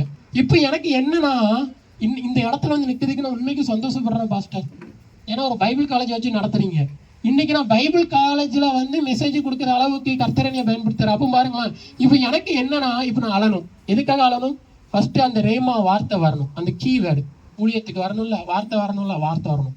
ரெண்டாவது நான் அழணும். எதுக்காக அழணும்? எங்கள் அம்மாவுடைய நினைவு நாள், அதுக்கும் நான் அழணும். இப்போ நான் எதை நினைச்சு நான் ஆண்டவரே, நான் எதை நினைச்ச ஆண்டவரே அழன்னு எனக்கே தெரியலையே. இப்போ எனக்கு என்னன்னா, சரி எங்க அம்மாவை நினைச்சினா கூட நான் அடுத்தது அழுது கொடுத்தேன், எனக்கு எப்படியாச்சும் வார்த்தையை கொடுத்துருங்க. என்ன வார்த்தை? ஏதாச்சும் ஒரு வார்த்தையை கொடுத்துருங்க. வார்த்தையை கொடுத்தாலும் ஜெபமே, வார்த்தையை கொடுத்தாதான் நான் பிரசங்கமே பண்ண முடியும். பிரசங்கம் பண்ணியே பழக்கமே இல்லைன்னு சொல்லிட்டு நான் அழ ஆரம்பிச்சேன். அப்பதான் கர்த்தர் ஒரு வார்த்தையை கொடுத்தாரு. கொலை பண்ண மோசே, நல்லா கேளுங்க, கொலை பண்ண மோசே 10 கட்டில எழுதுதாரு. என்ன எழுதுதாரு சொல்லுங்களேன், ஒரு கட்டில சொல்லுங்களேன். கரெக்டா சொல்லிட்டாங்க. எழுதினவன் யாருங்க? அவனுக்குள்ள எப்படி அந்த டிரான்ஸ்ஃபார்மேஷன் நடந்தது, அவனுக்குள்ள எப்படி அந்த ஒரு மிகப்பெரிய ஒரு விடுதலை. 10 லட்சம் பேர் குறைஞ்சபட்சம்னு சொல்றாங்க. எப்படிங்க கூட்டு போயிட்டான் கானானுக்கு. ஆனாலும் பாருங்க, 10 கட்டளை எழுதுதானா, அந்த கட்டளை இன்னைக்கு வரைக்கும் நம்ம பின்பற்றி வரோமா? யாரும் குறைச்ச தேவர்கள் இருக்கிறீங்களா? ஒருத்தர் இல்லைல்ல, சோத்திரம். ஆமா, இன்னைக்கும் அந்த கட்டளையை நம்ம பின்பற்றோம். ஏங்க எப்படிங்க எழுத முடியுது? அவனுக்குள்ள எப்படிங்க மாற்றம் வந்தது? இதுதான் மெசேஜ். இந்த 2 சம்பவத்துக்கும் நடுவுல கொலை பண்ணி ஓடி போறான். அதே நேரத்துக்கு 10 கட்டளை எழுதுதான் கொலை செய்யாது இருப்பாயாகன்னு. இந்த 2த்துக்கும் நடுவுல உள்ள மாற்றம் 12 பாயிண்ட். சரி, இப்போ வந்து எல்லாமே எடுத்தாச்சு. இப்போ என்ன பண்ணணும், ஞாயிற்றுக்கிழமை ஆச்சு, ஊழியத்துக்கு போகணும். இப்போ ஊழியத்துக்கு இன்னைக்கு இங்கே வந்த மாதிரி குடுன்னு அப்படிலாம் நான் போகல. ஏசப்பா நான் ஜோம் பண்ணிட்டே போகிறேன். அவரு ஃபோன் அடிக்காரு.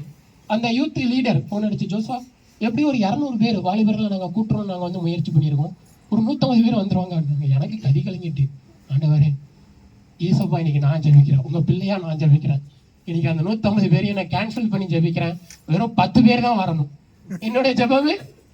ஏன்னா என்ன தெரியாது, ஊழியம் தெரியாது.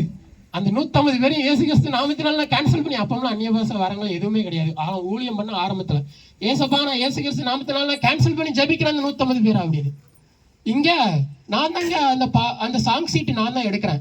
இன்னொரு யூத் லீடர் என் கூட வாரன்ட்டார், அவர்கிட்ட ஃபோன் பண்ணி, சரி அவரையும் கூட்டி போயிருவோம் போகிற போக்கில், எப்படியும் 10 பேர் தானே வரப்போறாங்கன்னு எனக்கு ஒரு விசுவாசம். அவரு சாங் சீட் எடுக்காரு, 200 சாங் சீட்டு. நான் அவர்கிட்ட கேட்டேன், பிரதர் எங்கேயும் யூத் மீட்டிங் போறீங்களா அப்படின்னு. ஆமா தம்பி, இந்த யூத் மீட்டிங் முடிஞ்சோன்னா வேற யூத் மீட்டிங் போகணும் அப்படின்னு. அப்போ நான் என்ன நினச்சிக்கிட்டேன், அந்த யூத் மீட்டிங்க்கு தான் சாங் சீட் எடுக்காரு போகலாம் அப்படின்னு நினச்சிக்கிட்டு அங்கே போய் நிற்கணும். தம்பி வாங்க இந்த சாங் சீட்டை கொடுத்துருங்க நீங்க அப்படின்னு கையில் கொடுத்துட்டாங்க. 200 சாங் சீட்டு.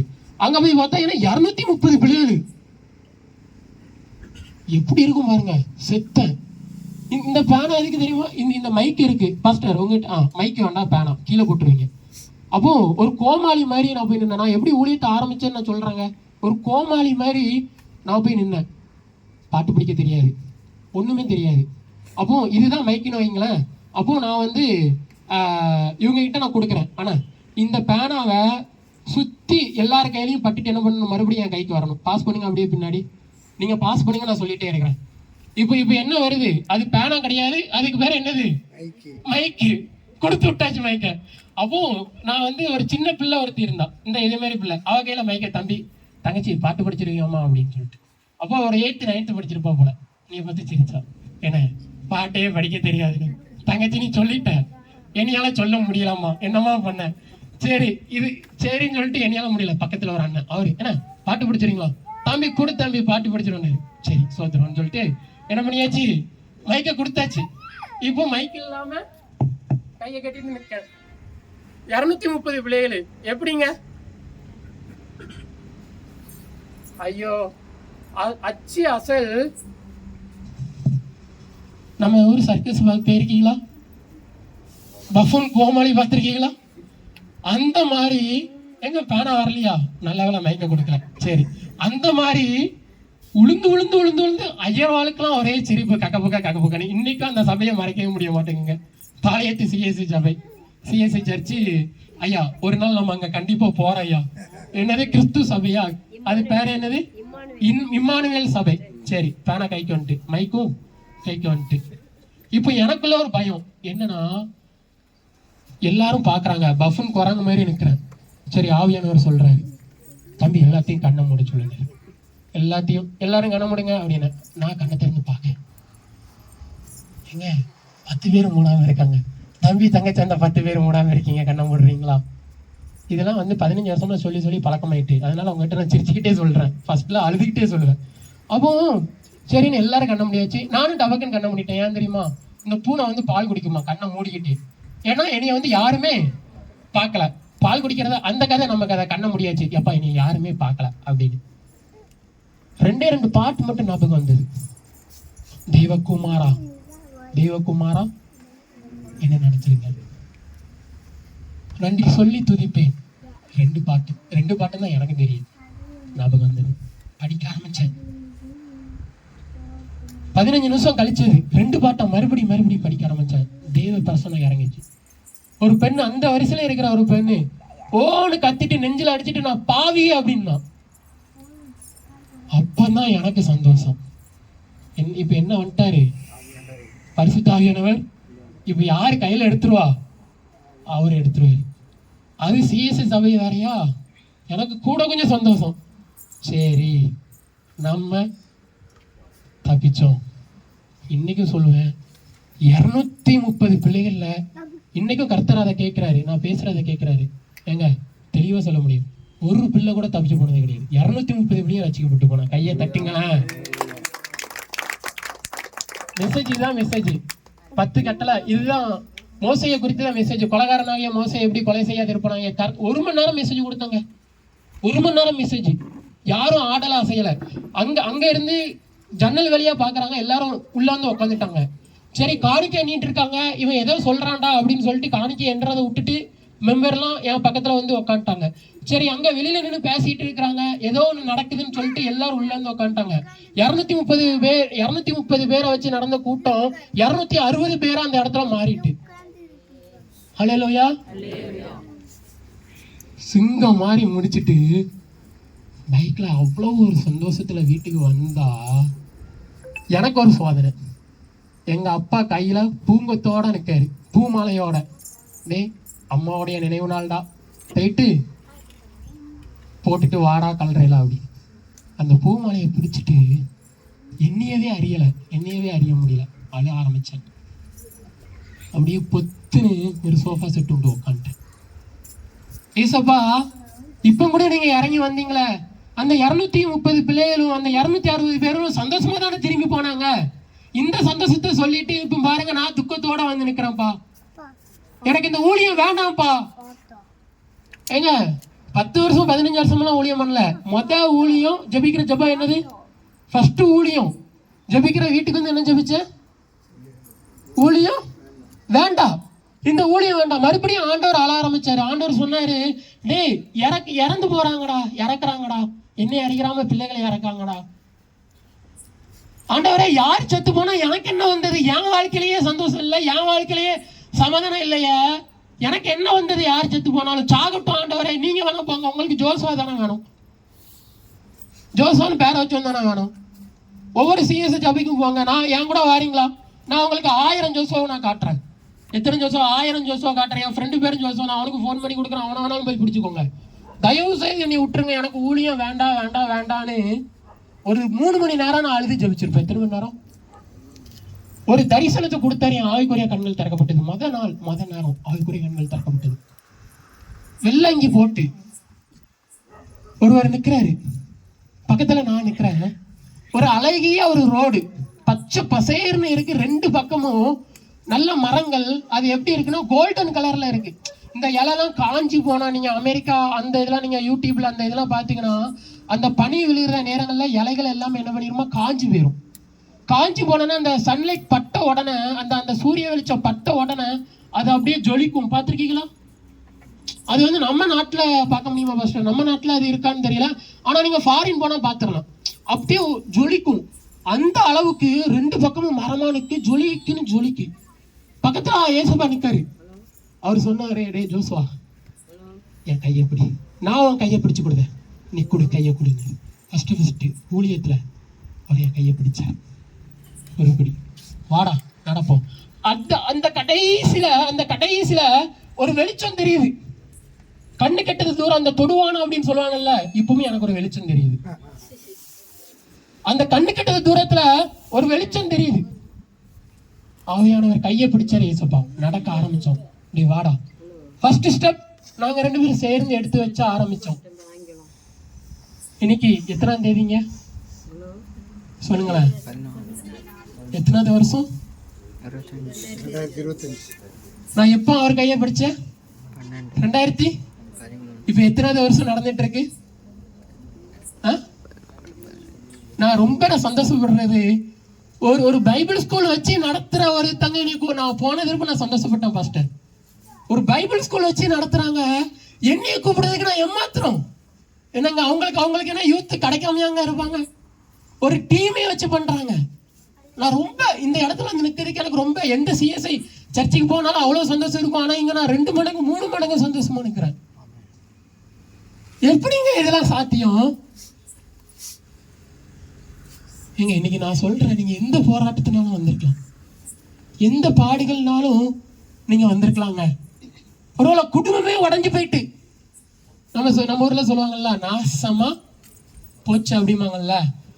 எந்த நிலைமையில வந்திருந்தாலும் நான் தீர்க்க தரிசனமா சொல்றேன், இன்னைக்கு உங்களையும் உங்கள் கணவரையும் உங்க குடும்பத்தையும், அப்பா ஏசப்பா என் குடும்பத்தை நீங்க நடத்துங்க, என் பிள்ளைகளை நடத்துங்க, என் கணவரை நடத்துங்க, எங்கள் குடும்பமா நாங்க உங்க சமூகத்துல நாங்க ஒப்பு கொடுக்கிறோம்னு இன்னைக்கு இரவு நீங்க உண்மையா ஜெபிச்சீங்க அப்படின்னா, உங்களை அவர் கையில எடுத்து நடத்துவதற்கு உண்மையுள்ளவராக இருக்கிறார்.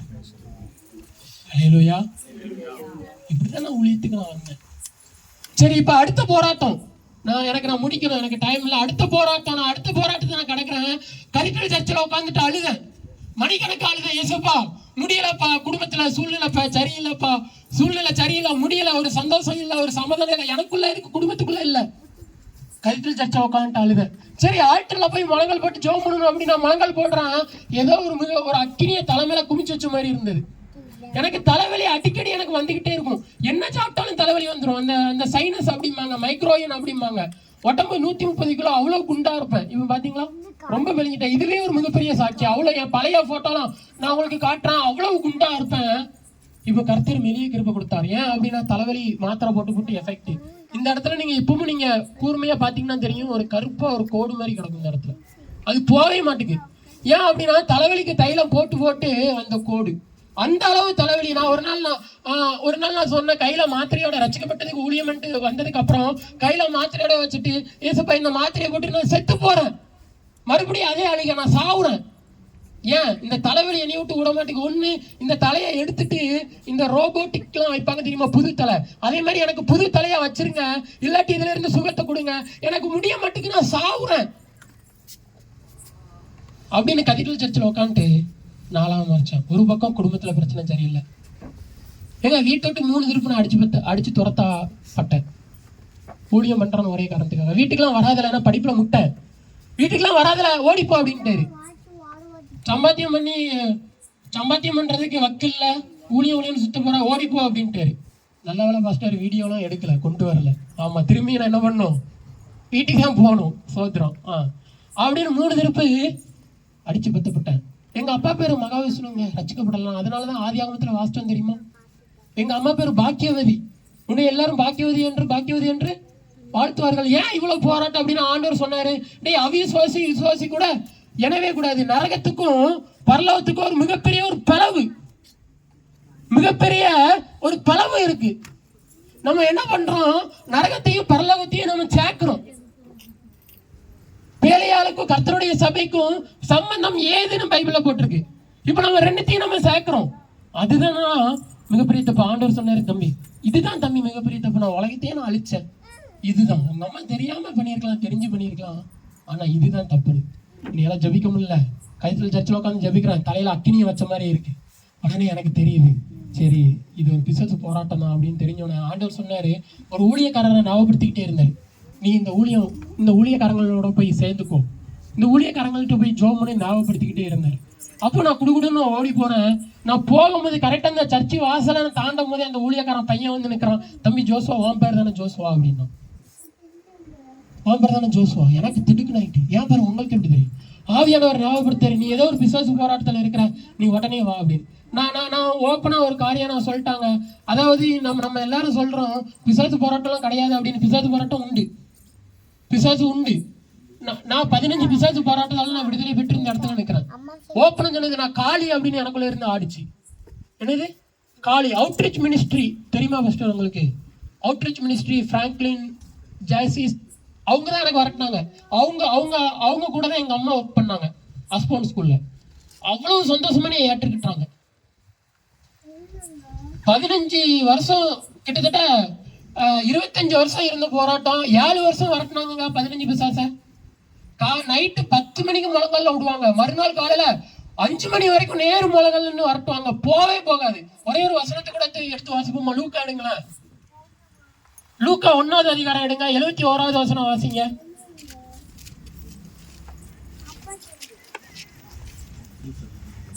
உங்கள் சத்துருக்களின் கைகளில் நின்று நீங்கள் விடுதலையாக்கப்பட்டு உயிரோடு இருக்கும் நாளெல்லாம் பயமில்லாமல் எனக்கு முன்பாக பரிசுத்தத்தோடும் நீதியோடும் எனக்கு ஊழியம் செய்ய கட்டளையிடுவேன் என்று அவர் நம்முடைய பிதாவாகிய ஆபிரகாமுக்கு விட்ட ஆணையை நிறைவேற்றியிருக்கிறார். ஆதி முதல் கொண்டிருந்த தம்முடைய பரிசுத்த தீர்க்கதரிசிகளின் வாக்கினால் தாம் சொன்னபடியே தமது ஜனத்தை சந்தித்து மீட்டுக் கொண்டு நம்முடைய சத்துருக்களினின்றும் நம்மை பகைக்கிற யாவருடைய கைகளின்றும் நம்மை ரட்சிக்கப்படுத்தி நம்முடைய தாசனாகிய தாவீதின் வம்சத்திலே நமக்கு ரட்சணிய கொம்பை ஏற்படுத்தினார். ஓகே, போதும். ஏசாயா 54:10 வாசிங்க. நான் முடிக்கிறேன், நேரம் 8:15 முடிக்கணும், மணி 8 ஆயிடுச்சு. ஏசாயா 54:10 வாசிங்க. சீக்கிரம்.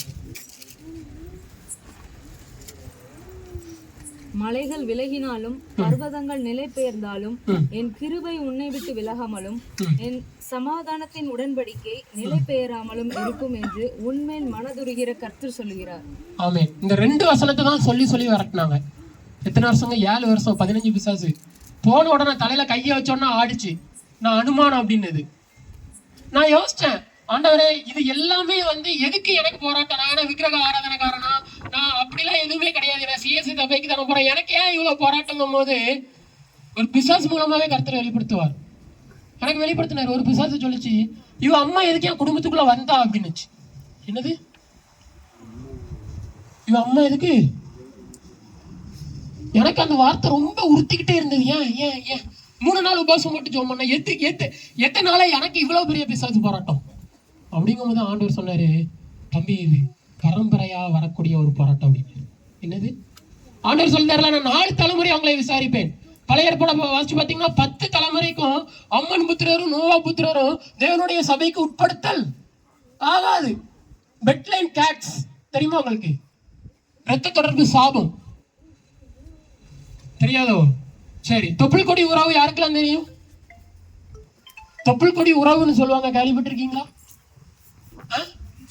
தொப்புள் கொடி உறவு. தொப்புள் கொடி சாபம்னு ஒண்ணு இருக்கு, கேள்விப்பட்டிருக்கீங்களா? இருக்குங்க, தொப்புள் கொடி சாபம்.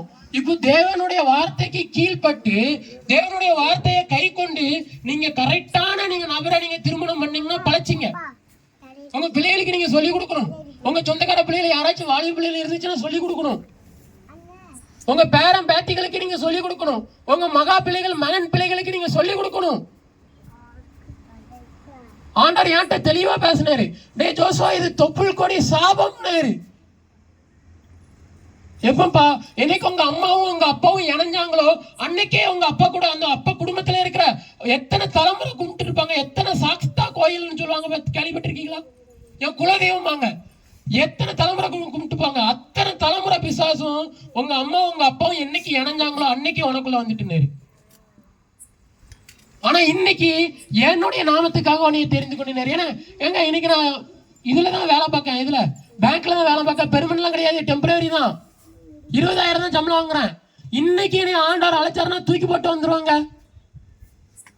நான் ஆண்டவருக்கு ஒப்பு கொடுத்ததே அப்படிதான். ஏசப்பா எனக்கு நீங்க கவர்மெண்ட்லயே நீங்க வேலை கொடுத்தாலும் நான் தூக்கி போட்டு வர ஆயத்தம் என்கிட்ட சொன்னாங்க. ஏன்னா நான் இந்த ஊழியமான வரும்போது ஆண்டவர் இந்த அழைக்கும் போது நீ எப்படி அழைச்சாருன்னா கல்வாரி சிலுவையில ரத்தம் சிந்தினபடியா எனக்கு காட்சி கொடுத்தாரு. அப்ப என்கிட்ட சொன்னாங்க, பைபிள் எடுத்து பிச்சையாட எடுக்க போறா, இப்பதான் அவங்க அம்மா இறந்துருக்காங்க, வேலைக்கு போய் 4 காசு சம்பாதிடா, ஒருத்தனும் பொண்ணு கொடுக்க மாட்டான்டா அப்படின்னாங்க. என்ன சொன்னாங்க? அப்ப நான் சொன்னேன், எனக்கு பொண்ணு கிடைக்குதோ கிடைக்கலையோ, நான் பிச்சை எடுக்க போறேனோ இல்லையோ, எனக்காக ரத்தத்தை சிந்தினவர் ஒருத்தர் உண்டு, நான் அவருக்காக ஊழியம் பண்ணுவேன். நான் பிச்சை எடுத்தாலுமே உங்ககிட்ட பிச்சை எடுக்கணும்னு நான் மாட்டேன். உங்ககிட்ட கையேந்தி நிற்க மாட்டேன். எனக்கு என்னங்க எனக்கு குறை வச்சாரு? எனக்கு விசுவாசம் உண்டுங்க. இன்னைக்கும் என்னையும் அவர் தான் நடத்திட்டு இருக்காரு. அடுத்த 50 வருஷம் ஆனாலும் யாருகிட்டையும் கையேந்தோடாம நடத்துவாருங்க. எனக்கு தெரியும் என் அப்பாவை பத்தி, எனக்கு தெரியும். நான் ரொம்பலாம் படிக்கல, வெறும் டிப்ளமோ தான் படிச்சிருக்கேன். அதுவும் அரியர் போட்டு தான் படிச்சேங்க. அரியர் போட்டு தான் படித்தேன். கொரோனாவில் தான் பாஸே ஆனேன். 2015 சேர்ந்து. கொரோனா எப்போ வந்தது? என் படிப்பு அவ்வளோதான் என் மண்டல ஏறும். ஆனா ஒரு ஊழியக்காரர் சொல்லுவாரு, தம்பி ஜோசுவா இப்படி படிக்காதவனதான்டா கர்த்தர் தெரிஞ்சு கொண்டாரு. ஆனா பாத்தீங்கன்னா பைபிள் வசனமே இல்லாம 2 மணி நேரம் பிரசங்கம் பண்ணிடுவேன். அது கர்த்தருடைய கிருபை. எனக்கு இன்னைக்கும் ஆசை என்ன தெரியுமாங்க, எப்படியாச்சு நான் அன்னைக்கு ஆண்டர் என்கிட்ட அழும்போது நான் என்ன உணர்ந்தேன் அப்படின்னா, என்கிட்ட இன்னைக்கும் ஆண்டர் பேசிக்கிட்டு தான் இருக்கிறேன். என்ன உணர்ந்தேன் அப்படின்னா, இன்னைக்கு ஒருவேளை நான் செத்து போயிட்டா நான் ஆண்டவர் சமூகத்தில் போய் நிற்கும்போது, நான் உனக்காக நான் ரத்தத்தை கொடுத்தேனே, பிசாசு போராட்டத்துல விடுதலை கொடுத்தேன். எனக்கு எல்லாரும் சொல்லுவாங்க, டே ஜோசா நீ பிசாசு போராட்டம் முடிச்சவனே, என் ஃப்ரெண்ட்ஸ் எல்லாரும் சொல்லுவாங்க, அவனை கூப்பிட்டு உட்கார வைப்பீங்க, வா ஆண்டரான்னு சொல்லி கொடுத்தாரு, உட்கார அப்படின்னு சேர்ல உட்கார வச்சு நான் பிசாசு போராட்டம் முடிச்சு வந்தேன். ஆனா எனக்கு ஒண்ணு தெரியும், பிசாசு எப்படிங்க இறட்டுவாங்க? இயேசு கிறிஸ்துவோடைய ரத்தத்தினால. எனக்காக அவரு ரத்தம் செஞ்சிருக்காரு. ஏங்க 2015 ஜோசுவான்னு ஒருத்தன் இருப்பான். 2000 வருஷங்களுக்கு முன்பாக அந்த ஜோசுவாவை ஞாபகம் வச்சு ஒருத்தர் ரத்தம் சிந்தினாரு. அவனுக்குள்ள இருக்கிற பிசாசு கிட்ட இருந்து கர்த்தர் விடுதலை கொடுக்கணும்னா என்னைய ஞாபகம் வச்சிருக்க மாட்டாரா? நான் அவன்கிட்ட கேட்பேன், உன்னைய கர்த்தர் ஞாபகம் வச்சிருக்காரா? நீ ரசிக்கப்பட்டியா இல்லையா? ஒரு உறுதி இருக்கா? உனக்காக தான் ஏசப்பா சிலுவையில ரத்தம் சிந்தினார், உனக்கு என்ன உறுதி இருக்குன்னு கேட்டேன். என் ஃப்ரெண்டு கிட்ட அப்படியே கேட்டேன். இல்ல எனக்கு இருக்கு, நான் இன்னைக்கு செத்தாலும் நான் அவர்கிட்ட போய் நிப்பேன்னு அந்த உறுதி இருக்கு. உனக்கு இருக்கா? உனக்கு தெரியுமா? ஃபர்ஸ்ட் எனக்காக தான் ஏசப்பா ரத்தத்தை சிந்தினான்னு ஒரு உறுதி இருக்கா? ஒரு சம்பவத்தை நீ சொல்லலாம் அப்படின்னு கேட்டேன். எல்லாரும் சொல்றாங்கன்னு சொல்லாத. ஐயர்வாடி சர்ச்சில் பிரசங்கம் பண்றான்னு சும்மா சொல்லாத. ஆமா ஏசப்பா எனக்காக தான் ரத்தம் சிந்தினாரு. பூம்பு மாடு மாதிரி எல்லாம் தலையாட்டக்கூடாதுங்க. பூம்பு மாடு மாதிரி தலையாட்டக்கூடாது. எல்லாரும் சொல்லுவாங்க ஏசப்பா ரத்தத்தை செஞ்சினா, ஆமா ஏசப்பா எனக்காக தான் ரத்தத்தை செஞ்சா. 2000 வருஷம் முன்னாடி நீங்க எல்லாரும் போய் பார்த்துட்டு இருந்தீங்களா? என்ன பாஸ்டர் கரெக்ட் தானே? 2000 வருஷம் முன்னாடி ஏசப்பா ரத்தத்தை செஞ்சா ஆண்டவர் பரலோகத்துக்கு எடுத்துக்கொள்ளப்பட்டான். அதான் அப்படியே யாரு போய் பார்த்தோம்? அந்த நிச்சயம் இருக்கா உங்களுக்கு? நான் ஓப்பனா கேட்கறாங்க, நிச்சயம் இருக்காங்க? என் ஃப்ரெண்டு கிட்ட கேட்ட கேள்வி தான் இன்னைக்கு கேட்கறேன். அந்த நிச்சயம் இருக்கா? ஏசப்பா எனக்காக தான் ரத்தத்தை சிந்தினார், அந்த நிச்சயம் இருக்கு. நீங்க சொல்ல சொன்ன 10 சம்பவம் என்ன, 1000 சம்பவத்தை என்னால சொல்ல முடியும் சொல்றவங்க கையை தூக்குங்களேன். என்ன ஆச்சு? இன்னைக்கு இல்லாட்டினா கூட இன்னைக்கு இரவு அந்த நிச்சயத்தை நீங்க பெற்றுக்கொள்ளுங்க. கேட்ட தைரியமா சொல்ல தெரியணும், எனக்காக தான் ஏசப்பா ரத்தத்தை செஞ்சினார் அப்படின்னு. எனக்காக தான் பிசாசு போராட்டம் எடுக்கிறேன். ஏங்க இன்னைக்கு நான் சோமன்னா பிசாசு ஓடுதுங்க. சொல்லுறதுக்கு நிறைய இருக்கு. 15 வருஷம் ஊழியம், 15 வருஷம் ஊழியம். ஜோமன்னா பிசாசு ஓடுது. சூசைட் பண்ண போறவங்க சொல்றாங்க, ஜோசுவா நான் இன்னைக்கு ஊழியம் பண்றேன் ஜோசுவா, நீ இல்லாட்டி நான் செத்துரும் அப்படிங்க. என்கிட்ட என்னங்க இருக்கு? என்கிட்ட என்ன இருக்கு? நீங்களும் அப்படி பண்ணலாங்க. இயேசு கிறிஸ்து அதானே சொன்னாரு, என்னை விசுவாசிக்கிற நான் பண்ண கிரியும் பண்ணுவான், என்னையோட மேலான கிரியைகளும் பண்ணுவான் அப்படின்னு. எத்தனை மீட்டிங் நம்ம அட்டன் பண்ணியிருப்போங்க? நீங்களே சொல்லுவாங்க, எத்தனை மீட்டிங் அட்டன் பண்ணிருப்போம்? ஒரு மீட்டிங்லாச்சும் மாறி இருக்கோமாங்க? எத்தனை ஊழியக்காரங்க கத்துன்னு கத்துறாங்க. எங்களுக்கு என்னங்க வந்துட போகுது? இதே மாதிரி அங்க இருந்து பெருமாள்புரத்துல இருந்து வண்டியை தூக்கிட்டு வந்து இதே மாதிரி கத்தி சொல்லுங்களேன். ஒரு விஷயம் நீங்க யோசிச்சு பாருங்களேன், எனக்கு என்ன கிடைச்சிட போகுது? நான் அடிக்கடி நினைப்பேன் பாஸ்டர், நான் நினைப்பேன், நம்மளா யூத் மீட்டிங் எடுக்கிறோமே, எனக்கு என்ன அப்படி எனக்கு கிடைச்சிட போகுது? ஏங்க இன்னைக்கு வரைக்கும் ஊழியத்துக்கு வந்துட்டு நான் ஒரு பைசா நான் சம்பாதிக்கலங்க, ஒத்த பைசா சம்பாதிக்கல. வாங்குறது பேங்க் வாங்குறது 20,000 சம்பளம். 31ஆம் தேதி கர்த்தர் கிருபையா நடத்தி கொண்டு வராரு. கை நிறைய ஒரு 5,000 ஒரு 10,000 கையில எடுக்க கிருபை கொடுக்காரு. ஆனா ஊழியத்துல நான் சம்பாதிக்கல. நல்லா புரிஞ்சுக்கணும். எங்க என்னை கர்த்தர் நீ ஆசீர்வாதமா இருப்பாயின்னு அழைக்கவே இல்லைங்க. இன்னைக்கு வரைக்கும் என்கிட்ட சொல்லல, ஜோசா நீ ஊழியத்துக்கு கொண்டு ஆசீர்வதிப்பேன்னு. நீ வான்னு சொன்னாரு, நான் உன்னோட இருப்பேன். ஜோசா 1:5 வாசிங்க பார்க்கும். ஜோசா 1:5 வாசிங்க. நான் முடிக்கிறேன். 8:17 ஆயிட்டு நான் முடிக்கிறேன். இந்த ஒரு வசனத்தை மட்டும் நான் வாசிச்சு முடிக்கிறேன். பேசிக்கிட்டே இருக்கலாம்.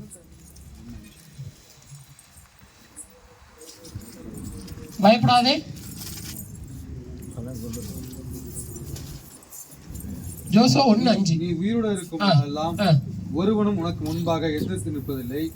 நான் மோசையோடு இருந்தது போல உன்னோடு இருப்பேன். நான் உன்னை விட்டு விலகுவதும் இல்லை, உன்னை கைவிடுவதும். ஆண்டவர் இதைத்தான் சொல்லி என்ன அடிச்சார். ஜோசுவா நீ வா, நான் உன்னை விட்டு விலக மாட்டேன், உன்னை கைவிட மாட்டேன். என்ன நடந்தாலும் உன்னை விட்டு நான் விலகவே மாட்டேன்ப்பா. எனக்கு எவ்வளவு சந்தோஷம் தெரியுமா? நீ ஆசீர்வாதமா இருப்பா என்ற வசனத்தை சொல்லி எனக்கு என்னை அழைச்சா கூட அவ்வளவு சந்தோஷம் வந்திருக்காதுங்க. நான் அவங்க கூட இருக்கிறேன், அதாங்க சந்தோஷம். மோசைக்கு அதான் சந்தோஷமே. நீங்க என் கூட வரணும், அதுதான். இன்னைக்கு பரிசுத்த ஆவியானவர் நம்ம குடும்பத்துக்குள்ள இருக்கணும், அதுதான் சந்தோஷம். நீங்க இருந்து பாருங்க, எல்லாமே உங்களை தேடியே வரும். இன்னைக்கு எல்லாம் என்னையே தேடி வந்துட்டு. நான் அடிக்கடி யோசிப்பேன் பாஸ்டர், நான் ஊழியத்தை ஆரம்பிக்கும் போது நான் ஒரு ஊழியக்காரங்களை கூட எனக்கு தெரியாது, சிங்கிள் நபரை கூட எனக்கு தெரியாதுங்க. நான் ஜெபம் மட்டும்தான் பண்ணுவேன், அது மட்டும்தான் எனக்கு தெரியும். படிப்பு வராது, யாரு பேனாங்க படிப்பு வராது, நான் ஜெபிக்க மட்டும்தான் எனக்கு தெரியும். சிங்கிள் ஊழியக்காரங்க கூட தெரியாது. இன்னைக்கு ஆண்டவர் தமிழ்நாடு ஃபுல்லா நீ ஊழியத்தில் எடுத்து பயன்படுத்திட்டு இருக்காரு. கர்நாடகா போயிட்டு வந்துட்டேன்.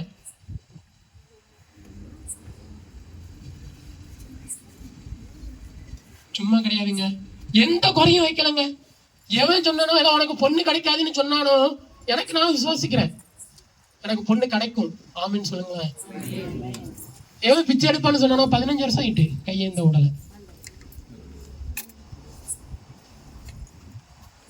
கடைசியா நான் ஒரே ஒரு கரையத்தோடு சொல்லி முடிக்கிறேன். தலைவலிக்குன்னு சொல்லிட்டு சாவ போகும்போது ஆவியானவர் அந்த அம்மா அப்பா மூலமா இறந்தார். எனக்கு அவங்க தான் ஆவிக்குரிய தாய் தகவல். தலையில கை வச்சாருங்க. அந்த பாஸ்டர் அம்மாவும் வச்சாங்க, அவங்களும் வச்சாங்க. அங்க போய் விழுந்தேன். அந்த ஒரு அண்ணன் நிக்கிறாங்க பாருங்க, அதோட தாண்டி 10 அடி பொத்துன்னு ஒரு வல்லம்ல தான் இறங்கிச்சு. Current stock.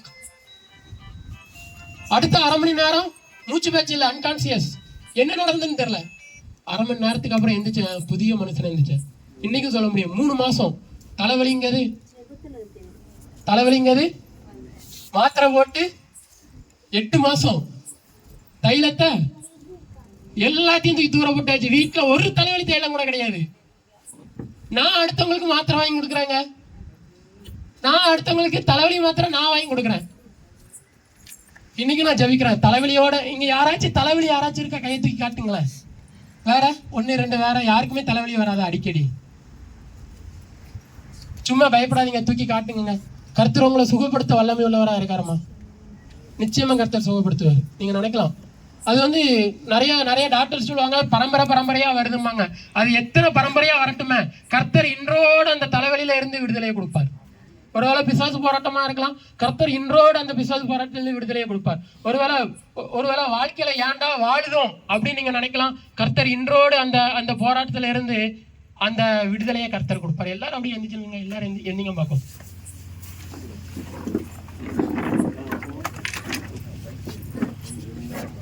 எல்லாரும் அப்படியே கண்ணை மூடுங்க. நான் ஜபிக்க மாட்டேன், நீங்க தான் ஜபிக்க போறீங்க.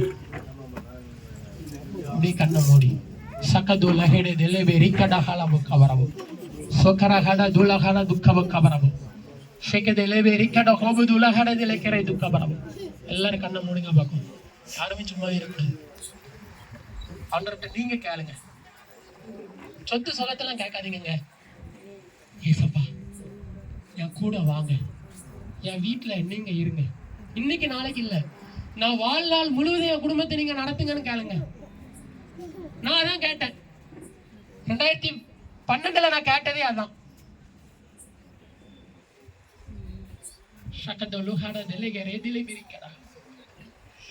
Glory to Jesus.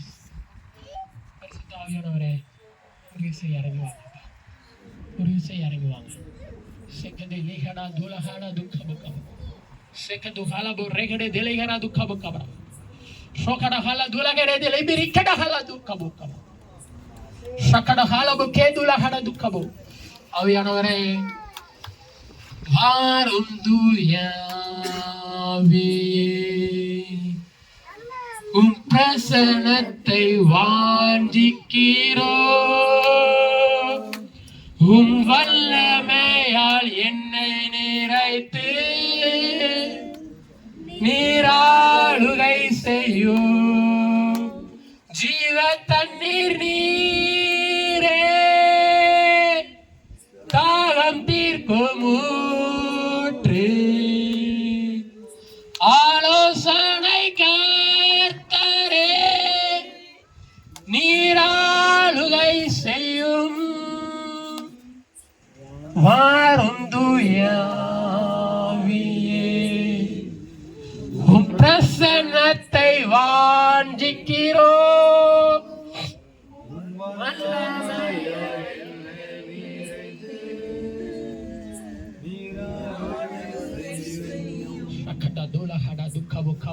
எல்லாரும் வாயை திறந்து யாரும் சும்மாவே இருக்கக்கூடாது.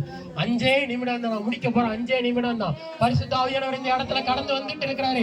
பரிசுத்த ஆவியானவர் இந்த இடத்துல உலாவுதாரு.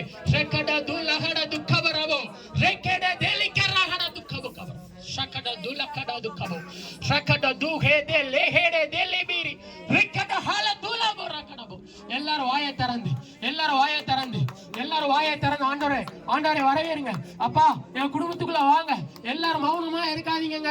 நான் முடிக்க போறேன். சிறிது நேரத்துல நான் முடிச்சுவேன். எல்லாரும் வாயை திறந்து சொல்லுங்க, இயேசுவே என் குடும்பத்தை நடத்துங்க, என் பிள்ளைகளை நடத்துங்க, என் கணவரை நடத்துங்க, என் குடும்பத்தை நீங்க நடத்துங்க, என் வீட்டுல நீங்க வாங்கப்பா. ஓ, ஒருவன் 1000 பேரையும் ஒருவன் 10000 பேரை துரத்துவான் என்று கர்த்தர் சொல்கிறார். இன்றோடு உன்னுடைய போராட்டத்துக்கு ஒரு முடிவு உண்டு. கவலைப்படாத.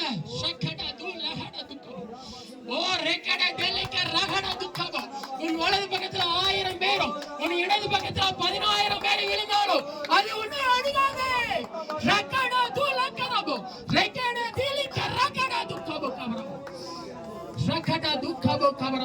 யாரெல்லாம் உண்மையா கூப்பிடுறாங்களோ, யாரெல்லாம் உண்மையா அவரை நோக்கி கூப்பிடுறாங்களோ அவர் சமீபமா இருக்கிறார். நான் உன்னை விட்டு விலகுவதும் இல்லை, உன்னை கைவிடுவதும் இல்லை என்று கர்த்தர் சொல்கிறார்.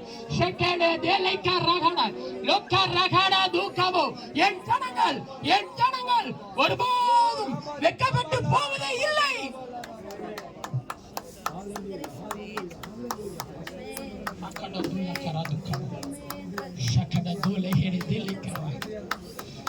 ஒருபோதும் வெட்கப்பட்டு போவதே இல்லை. அவருடைய ஜனங்கள் வெட்கப்பட்டு போவதே இல்லைங்க. நீங்க அவருடைய ஜனங்களா இருக்கிறீங்களா? இதுதான் ஆண்டவர் கேட்கிறாரு. எப்பா என் பிள்ளைகள் நான் அவருடைய ஜனங்களா இருக்கிறீர்களா? ஏங்க இன்னைக்கு கர்த்தரை உங்களால கூட்டு போக முடியுமாங்க? இன்னைக்கு நீங்க யாருங்க அவருடைய ஜனங்கள்? ஆண்டவர் கேட்கிறாரு, யாருப்பா அவருடைய ஜனங்கள்? இன்னைக்கு நீங்களும் நானும் தான் அவருடைய ஜனங்கள். நீங்களும் நானும் தான் கர்த்தருடைய ஜனங்கள். உங்களுக்காக எனக்காக தாங்க கர்த்தர் ரத்தத்தை சிந்தினார். இந்த உங்களுக்காகவும் எனக்காகவும் தான் கர்த்தர் ரத்தத்தை சிந்தினார். ஆண்டவர் சொல்லுறாரு, நீங்க தான் என்னுடைய ஜனங்கள் என்று கர்த்தர் சொல்லுகிறார். என் ஜனங்கள் ஒருபோது வெட்கப்பட்டு போவதே இல்லை. நீங்க நினைக்கிறீங்கல்ல என் வாழ்க்கை இப்படியே முடிஞ்சிருமா? என் வாழ்க்கை இப்படியே முடிஞ்சிருமா? தம்பி தங்கச்சி, அருமையான அம்மா அப்பா, உங்க வாழ்க்கை இப்படியே முடியாது. என் பிள்ளைகளுடைய வாழ்க்கை என்ன ஆகும்? கண்ணீரோடு நீங்க வந்திருக்கிறீங்களா? என் பிள்ளைகளுடைய வாழ்க்கை என்ன ஆகும்? என் கணவரை நான் எப்படி நான் ரட்சிப்பேன்? என் குடும்பத்தை எப்படி நான் கொண்டு போவேன்? சம்பளம் பத்தலையா? வந்திருக்கீங்களா? கர்த்தர் சொல்லுதாரு, நீ வெட்கப்பட்டு போவதே இல்லை என்று கர்த்தர் சொல்லுதாரு. நீ வெட்கப்பட்டு போவதே இல்லை மகனே, மகளே, நீ வெட்கப்பட்டு போவதே இல்லை. நானே உனக்கு பரிகாரியாகிய கர்த்தர் என்று கர்த்தர் சொல்லுகிறார். எல்லாரும் வாயை திறந்து அவருக்கு ஆராதனை செலுத்துங்க பார்க்கும். எல்லாரும் வாயை திறந்து, யாருமே மௌனமா இருக்கக்கூடாது.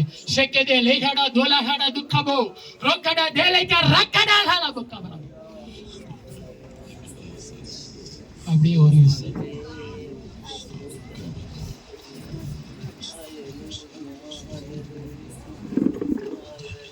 பரிசுத்தாவியானவரே அப்படின்னு துதிக்கிறேன். அப்பா மட்டும் நீங்க என்னோட நீங்க இடைப்பட்டதை அப்பா என் ஜனங்கள் ஒருபோது வெட்கப்பட்டு போவதே இல்லை என்ற வாக்குத்தம் கொடுத்திருக்கீங்க. இசப்பா உண்மை சுதந்திரித்துக் கொள்கின்ற ஜனங்கள், உண்மை சொந்த இரட்சகராக ஏற்றுக்கொள்கின்ற ஜனங்கள் ஒருபோதும் வெட்கப்பட்டு போவதே இல்லை. அப்பா நாங்க எல்லாரும் உண்மை சொந்த இரட்சகராக நாங்க ஏற்றுக்கொண்டு இருக்கிறோம். உண்மை நாங்க சுதந்திரித்துக் கொள்கிறோம் இல்லையா? அப்பா நாங்க வெட்கப்பட்டு போகவே கூடாது. நீங்க ஆளுகை செய்யுங்க, ஆசீர்வாதங்க வழி நடத்தும் வருது எல்லாத்தையும் உங்க சமூகத்துல ஒப்பு கொடுக்கிறோம். பிள்ளைகளை ஆளுகை செய்யுங்க, குடும்பத்தை ஆளுகை செய்யுங்க. அப்பா கணவரை ஆளுகை செய்யுங்க, வீட்டை ஆளுகை செய்யுங்க. இந்த இடத்தை திறந்து கொடுத்த அருமையான பாஸ்டர் அம்மா ஆளுகை செய்யுங்க. இன்னும் இந்த இடம் 30, 60, 100 வளர்ந்து பெருகட்டும் இயேசுவின் நாமத்தினால். அப்பா எத்தனையோ வாலிபர்களுக்கு, எத்தனையோ உடைந்து போன குடும்பத்திற்கு, எத்தனையோ உடைந்து போன ஆத்மாக்களுக்கு அப்பா அவர்கள் ஔஷதமா இருக்க கிருபை கொடுங்க. அப்பா ஒரு பொக்கிஷமா மாற கிருபை கொடுங்க. அப்பா இந்த Bible college, Zion Bible college நீங்க ஆளுகை செய்யுங்க, ஆசீர்வாதிங்கப்பா. இன்னும் எத்தனையோ லட்சக்கணக்கானவங்களுக்கு பிரயோஜனப்பட, கோடிக்கணக்கானவங்களுக்கு பிரயோஜனப்பட அப்பா எடுத்து பயன்படுத்துங்க. அடியே உங்க கரங்களை கொடுக்குறேன், பொறுப்படுத்திக்கொள்ளுங்க, ஆளுகை செய்யுங்க. மிக ரட்சகரமாக இருக்கிற ஜெபிக்கிற நடப்பிடாவே. தேங்க்யூ. ரொம்ப சந்தோஷம். உட்காருங்க. ஒரு சில மணித்துறைகள் நம்ம க்ளோசிங் நிறைவு பகுதிக்கு வந்து